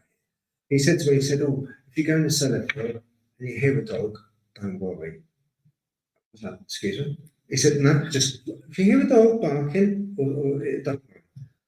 So okay, you got me. Why is this? He said, well, he said, very often we hear it on the cameras and people have witnessed this dog, just a single dog, growling and barking, and the shadow of this large dog walking through the corridor. And it's in that building, and it's very well known. So yeah, you know, all of these, but then that once again, if that could propagate, that would be a folklore in that building. It's the propagation of these stories in a collection, which... But like I said right at the beginning, like a lot of time people won't share the stories because they're worried about the stigma associated with people thinking they believe particular things or yeah, I find that quite sad. I think everyone should be able to share stories. Yeah, we should. I think I agree. We should, shouldn't we? Yes. Share life. Yeah. And We like, don't stop sharing, do we? and like you say, sometimes if it's like commercial property, they won't want stories like that shared. They'll be worried that it affects their income. Yes, they do. Yeah. Whereas other companies might think it's brilliant. They want all the dark tourism that they can get their hands on. Yeah, you've got to be careful, haven't you? You've got to be careful with a lot of places, and you've got to be careful with a lot of people as well, because we're sort of living in such a kind of like peculiar circumstance at the moment where, you know, it's so easy to offend. It's so easy to, you know, overstep the mark, and I think it's stifling. It can be stifling because, you know, a lot of these accounts we have to actually, if we don't name places and we don't name people, then the story's not really going to come together properly. You know, so we're kind of making an environment where that is very difficult. It's very difficult to do. Yeah. You mentioned Epping Forest. Yeah. There's a particular story of Epping Forest which kind of suffered from that, where people wouldn't name places or name people. And so the story, I don't know how well known it is outside of Epping and outside of the immediate area. I knew it because I grew up near there. But the local papers kind of shut it down because they couldn't kind of verify the story that was being told. But yeah. I probably know it. The suicide call. Yeah, I'm from Harlow originally as well. Yeah. So always with the dogs, always used to go there. Yeah. You know, a lot of times Latin bush around that big woodland there. But all the woods around Harlow were all part of Epping Forest. Yeah. When you look back over the years, you know, and Lathambush and the Priory as well. There's a lot of religious stories of monks and things around there as well. And I'm collecting stories about Harlow. Like I said, it's where I grew up, and I came across a fairy story about the Woodston Hospital not that long ago. So there's all sorts of things. Yeah. You should honestly. I'll give you my card because I've got a few stories as well about Harlow. Yeah. So I started looking at this because a lot of people tell me that Harlow can't have folklore because it's a new town. Yeah. And my answer was, don't be stupid. Of course it can have folklore. Yeah. It's got wonderfully named pubs after butterflies. It's got all the green space stories of the libraries. I've captured quite a lot in the woods surrounding the area. Do you know the stories about Pondonwood near the crematorium? Yes. Because one side there's a nature reserve. Yeah. You can't take dogs. The other side is. Yeah. And there's a cemetery right in the middle. Oh, you love it. Yeah. Oh, you know, I used to live about 5 minutes up the road from there. And we used to go there at Halloween. Yeah. It was awesome for Halloween. It was in that wood that I heard the metallic sounds from the door opening. It's 2 o'clock in the morning. I was out there after that job, and you could hear this metallic. Got it recorded. It's metallic sounds. When you're in the wood, and it's at that time, when you're at the top of the wood, there's a field, but there's no one about. There's no houses about. There's no houses about. It's right by a cemetery. And you can overlook. If you walk through to the left, you can see the cemetery laid out. Beautiful cemetery. And I heard metallic sounds, like a door opening and closing, and chanting. I mean, the skeptics out there may say it's the local scout group, but I've had an odd experience or two in those woods as well. When I know the scouts haven't been there, because my brothers were in the scouts and they were at a different camp. Yeah. So I know the scout house. I know the scout. Yeah, to walk down the lane. Yeah. Okay. Anyway, well, Thank you very much, Rachel. Really interesting. Thank you very much for taking the time to talk to us. And by all means, I will give you a card at the end of this. I'll give you a card and let us know. Yeah, Yeah, I'll be in touch. Yeah, definitely. You've been amazing. Thank you, Rachel. Okay. We got next victim. Next victim. We're joking. I'm kidding. I can do it if you want. I didn't want to. Yeah, no, that's fine. Hi, Star. Hello. My name's Barbara. Hello, Barbara. I'm from Colchester, so I'm just from here. Yeah. Yeah, And, the the reason- bus lanes here. Yeah. I think I've got It's still going on about Yeah. They're building more down the hospital as well. So it's just, You're right there. I think I've got down on a bus lane coming in. I couldn't believe it. you probably will, to be fair. Pain. Embarrassing I was. What have we got today? Laura, what are we going to talk about? My name's Amara, but yeah, that's fine. That's fine. Yeah. Yeah, Hi, Laura. that's Laura. Oh, what's your name? Amara. Oh, Laura. I could have sworn she said Laura. No, my name's Amara. No. Laura. Did you hear me okay? Yeah, I heard you. She's got that's all right. That's what I was thinking. Like, wait. Yeah, it's something about you as well. Pinks the earphones. Like, yeah, I like that. Let's give you a try to give back. But yeah, the reason I'm here is because I feel like through my childhood up until now, I've had a lot of unique experiences, positive and negative, with the other side, if that's what you want to call it. I'm no expert like that lovely lady there, not in the slightest, but I've just had definitely unique experiences, I'd say, from a young age. So I'd say my youngest, which I don't remember, which my mum used to tell me, I had a little girl who used to follow me around the house, used to hear footsteps behind me, like tipper-tapper. I'd go, Mum, it's just my mate, what are you stressing for? You know, and it was only up until last year my mum saw her. So when I turned 18, my mum saw her, and then she was like, because it was like, feels short after my 18th birthday, mum was like, I saw your mate again after my 18th birthday. And my mum was in tears in her room, because it was emotional for her, and it was, yeah, so that was my first one. And then I've just had lots of weird bits and bobs. Okay, can we go over that first one? Mm-hmm. A lot of kids, if you had it from a kid, I had an imaginary friend called Danny. Yeah. Do you think it could have been, looking back, do you think it could have been imaginary friend? You comprehended sure. what you comprehended when you were a kid? Because to me, Danny was real.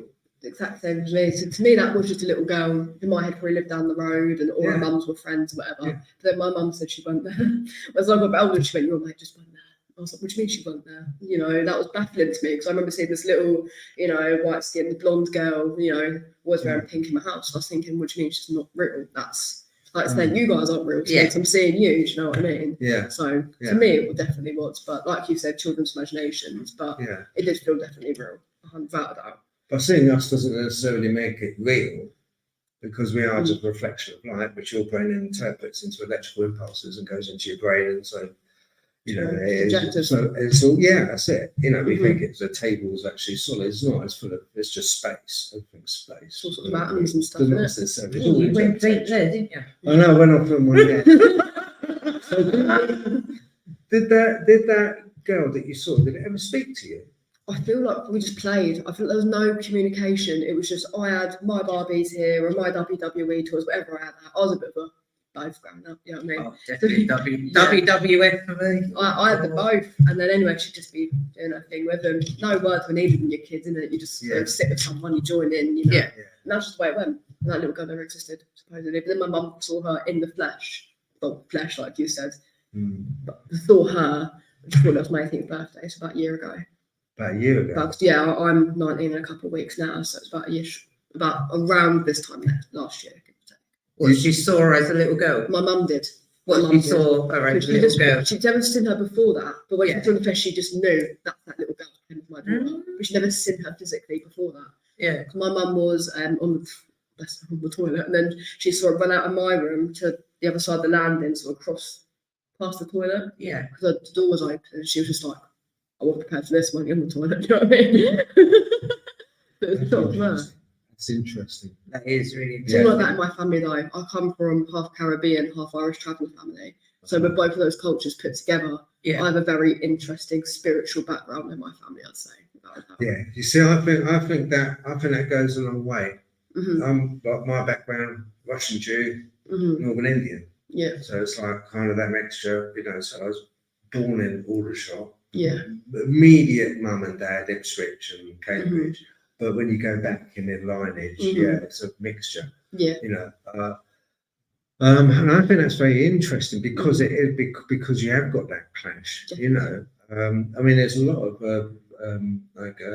Caribbean do believe quite a lot in Kumbanda, which is a type of voodoo. Yes, where they do. they manifest these entities which can go and travel with a child, be a companion for the child. Yeah. It's like kind of, and throughout your life, you might find it that it will. Does that worry you? Does that worry you that it might still be with you? Not particularly, as I don't really get as much experience myself now, unless I put myself in the situation intentionally. And when I say that, I mean, like, I'm sure you know about Borley Rec Free. We went there the other day and need to explain myself. So good to do a thing there at Borley Rectory recovery. Yeah, I've only been there once. That's to do with the nun and that the house by Borley. Floating above the ground about 2-3 feet because the ground with the What's his name? Oh, my God, what's his name? The parapsychologist. Oh, Kieran O'Keefe. No, We all know. from the 1800s. Oh, Who? Harry Price. Yes, Harry Price. Harry Price. Yeah, Early 20s. Yeah, Harry Price. That's it. that's it. I'm glad someone. Because he did about the mongoose. You better talking mongoose.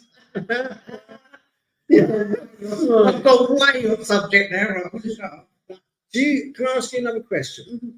Because I get a feeling that it's absolutely perfectly genuine. When your mother saw this, entity, let's call it that. Did she know of a description of the entity before she saw that entity? Did you ever tell her about this little girl that grew up with you? never told her what she looked like. She knew she was my mate, but I think my mum did again brush off as imaginary friend. She said she had a weird feeling about it, but my mum's very spiritual, so she could cross the road and weird feeling about it. Do you know what I mean? Yeah. But she said there was an instant weird connection, like some weird sort of like, say you walk past an old schoolmate, you barely recognise them, you know that was your mate. Do you know what I mean? Yeah. There was that connection, even though she'd never seen her or been told what she looked like. Okay. So she was pretty accurate when she described. Oh my god, yeah. Absolutely spot on. And there was no aging. Obviously, for me, it was 13 years prior that little girl looks exactly the same, but 7, 8 year old. Okay. Yeah. I got you. Often when you get experiences like this, you will also get other experiences in and around it. Yeah, I you will also get and you think, because there's no such thing as coincidence. No, of course. There's not there just doesn't exist in my book anyway. Mhm. So, but you often get other things can be quite not even spiritually related. You can get things which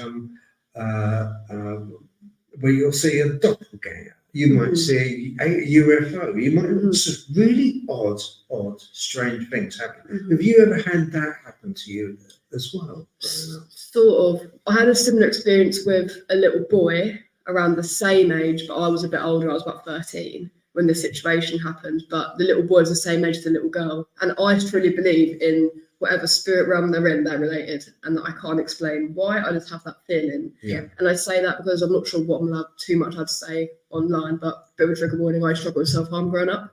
Okay. And I typically used to do that in the bathroom when I was a teenager, 13, 14. I won't go into more detail other than that, but Sure. I was in the bath there.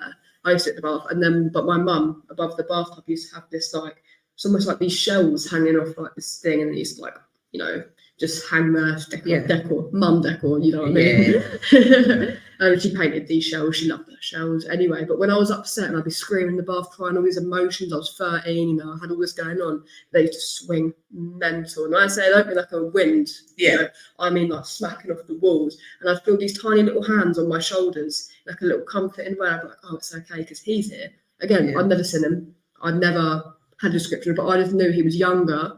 So much he was protecting me, I felt as if I needed to protect him, and I knew he had his male presence about him. Like he could have been the little girl, but I felt like he was a little boy. Never saw him though, but without experience itself, and I just calmed down immediately. I felt so safe. Do you know? I get the feeling that it's the mother. I think the mother's very creative. I think the mother. I think a lot of. Does your mother ever get any experiences? Do you know? Has she ever... Growing up, she did. She got haunted. Which is about mine before she got pregnant with me, so she's probably about 18, 19. She worked in the jewellers, and it was horrible. It went on for about a year till she turned to Christianity, and then it kind of drifted out a little bit. Yeah, sure. Okay, all right. It's amazing. Isn't it? Have you got any questions for her? We haven't got any questions. I think they're all just. Yeah, I've only got these. So waffle on so much, asking myself. No, not at all. It's been great. It's been great. Very, very interesting. Because, you know, no, it's just that, isn't it? Oh, no, it's like that. No. Yeah, guys, listen, look, we want some questions because, you know, kind of, it is Halloween, it is Samhain, and let's have some questions because we are talking about ghosts after all. We are in a castle. It's an ideal situation, an ideal place with ideal people. Yeah, no, it's absolutely fantastic. Do you feel, just quickly, do you feel that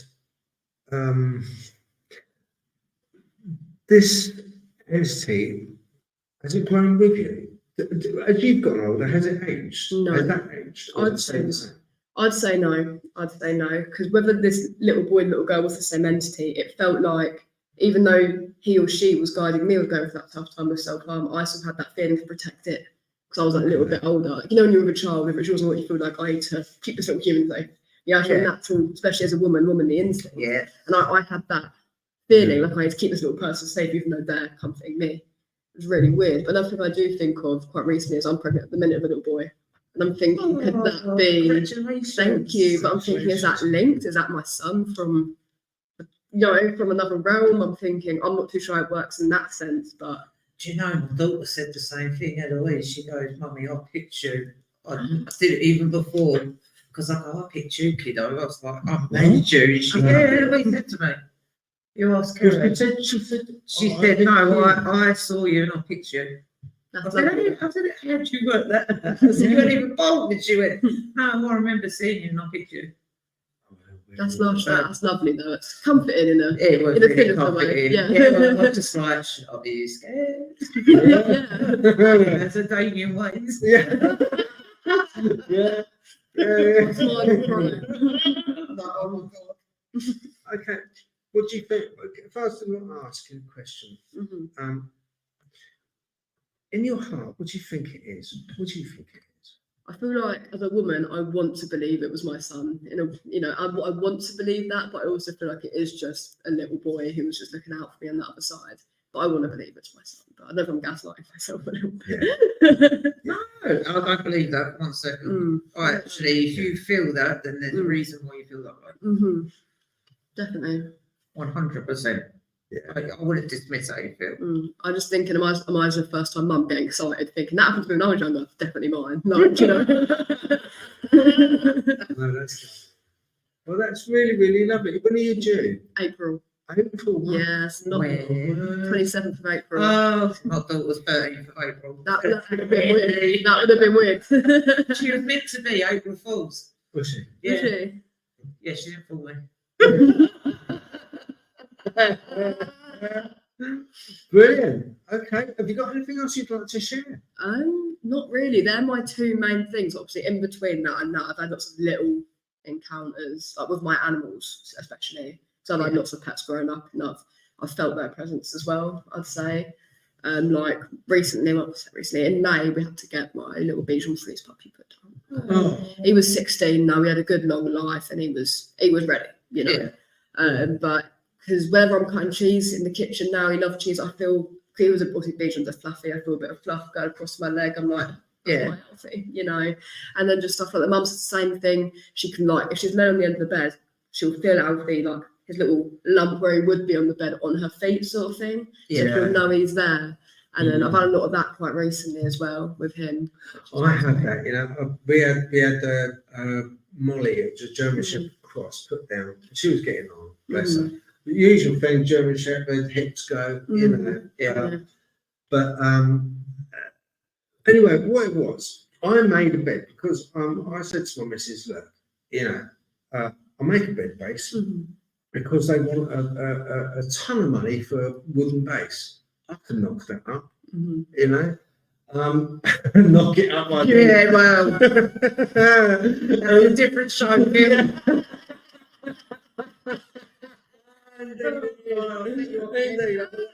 Quick show that a bit. Anyway, I've spent the money that I would on a base on a mattress. I thought, you know, have a decent mattress, and who cares about the base? Anyway, so in my infinite wisdom, I knocked together a base out of wood, and I made sure that for Molly and the other two dogs, got 2 Jack Russells, built a lamp because when I looked at the bed, it was really rather high.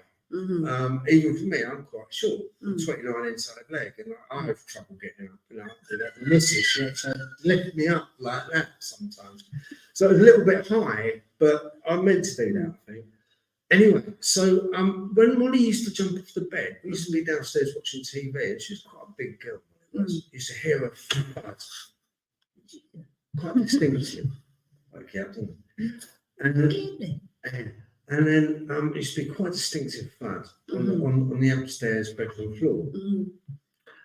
Anyway, after we had her put down because she was quite ill, wasn't very well at all. So we were watching TV, and then 2 Jack Russells, right, the 2 little idiots, were downstairs with us, right, and one's Planch Chihuahua, this flop. So lying with us, and we heard upstairs the thud. God, that's strange. Maybe it's a neighbour. Yeah. Oh no, hang on, can't be. Neighbour's gone away. Can't be neighbour. They're semi-detached. They remind you. They remind you, didn't they? They do remind you. How dare you carry on without me? That's what it is. Yeah, that's right. And then a little while later, because she was a greedy girl. She was greedy. She loved her food. God bless her. And I used to see her. I used to see just her backside going into the kitchen. I used to turn around to my missus and go, Molly, you used to see this shape, just her backside going in the kitchen. It's lovely though, isn't it? Yeah, it's like so lovely. Yeah, she had my sausage casserole, you know. My missus done sausage casserole, put it into a Sistema container, and I put it on the side. She was a big girl. Anyway, she managed, this is how clever she was, she managed to get it off from the side, manoeuvre the lid off, take it to the sofa beforehand, manoeuvre the lid off, without filling a drop, eat the sausage casserole, and then the lid was back on when I found it. How on earth did you do that? Well, put it down to her. But yeah, I'd be fuming me. Sausage casserole. Don't miss my sausage casserole. I'd be fuming. Listen, thank you very much for coming on. I appreciate it. Thank you. It's been lovely having me. It has been. It's been me and you waffling on to ourselves for about, what, an hour and a half? It was, there was a lot of I waffling. appreciate you guys. Thank you so Thank much. you very much. so much. Congratulations. Thank you. Yes. Thank you. Next. Everybody back. Oh, thank you very much. Thank you very much. Oh, it's back to us, guys. Yeah, It's back to us. Right, okay. Back on the hot seat, Phil. Back in the hot seat. Oh, I need to take his headphones off. He is getting off. Yeah. Let's take them headphones off. Wow, that was amazing. Do you know what I found amazing about that? I found amazing about that. The folklore was right up our street, our previous conversation about what was going on. I mean, that's exactly what I was talking about, because it's like where the stories going on, and yeah, Dogman, and like kind of where were we with that? Oh yeah, ghosts. We were with ghosts and with timelines and like how they interact. And, yeah. So briefly, error engine. So carbon deposits can flip across from one time to another. Only carbon deposits. But hang on, Phil. Hang on. What about UFOs that people see? Well, I have a theory also. I would like to say that these UFOs that people see are actually organic. I've seen a UFO. What? I was living in Tenerife at the time, and because I lived quite high up the mountain, there was no light pollution, so you could see. Do you want to jump in and see? Oh, I'll see there. Yeah. Tell us about this. I should. I'll stiffen that like an old painting. Oh.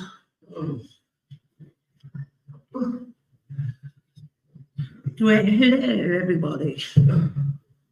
Yeah. Tell us about that. Tell us about that. I'm just going to go there. I'll be back in 2 shakes, but if you can tell the people. What is this you are going to do? Huh? But I didn't give him a card.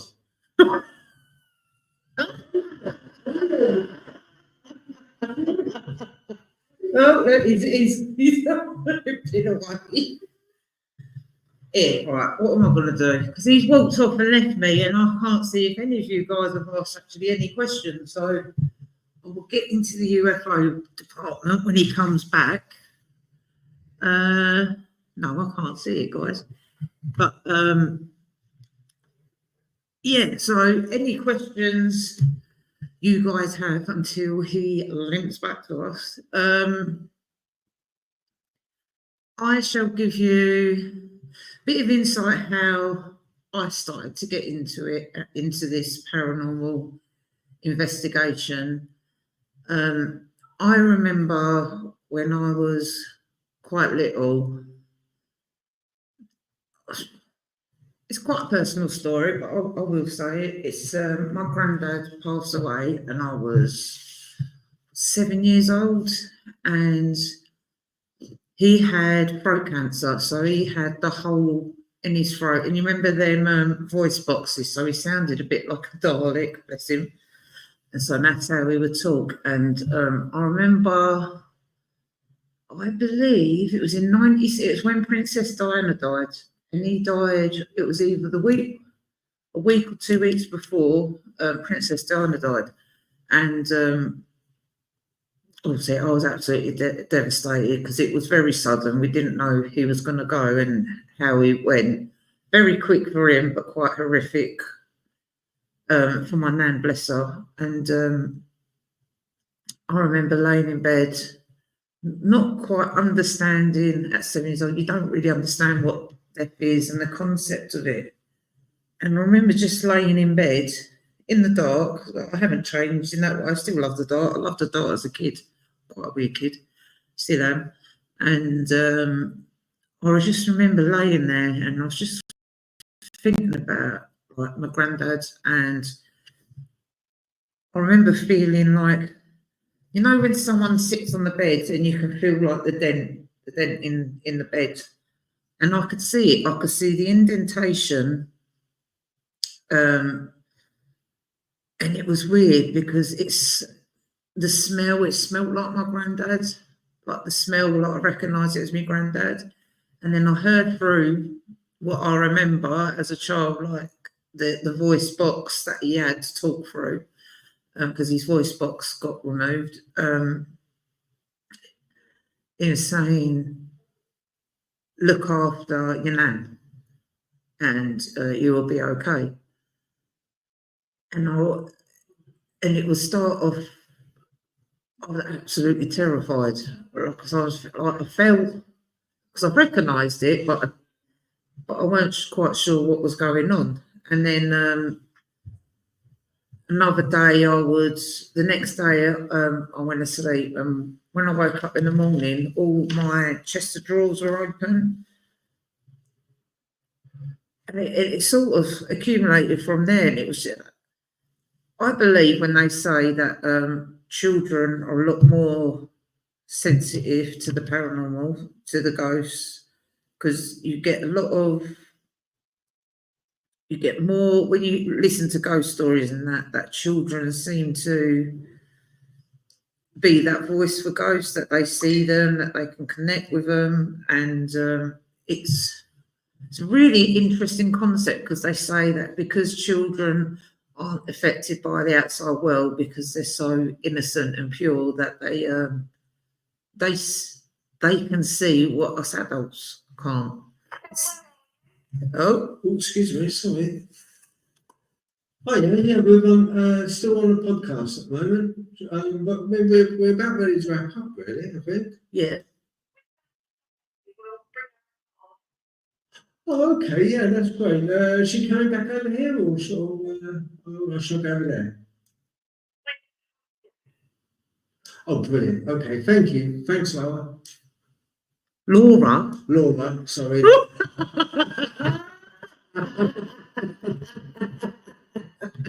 doing very well, are we? There's so many Lauras and Lauras. No, it's just two Lauras, two Kerrys tonight. It should be quite easy.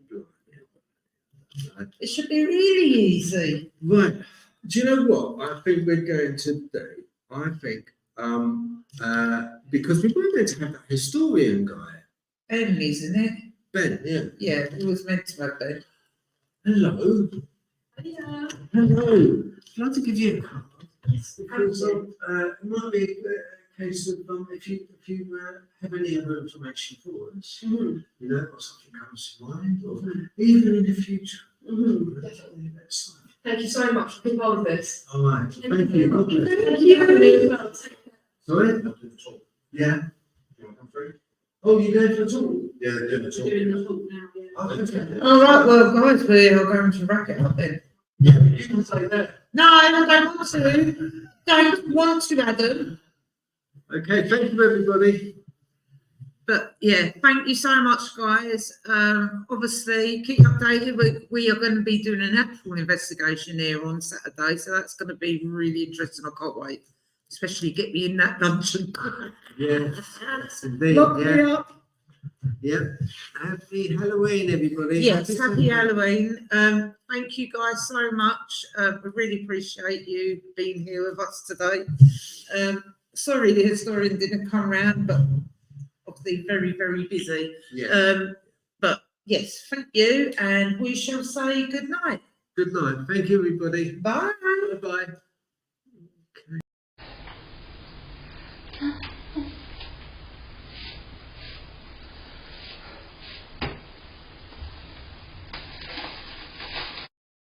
Right. That is that.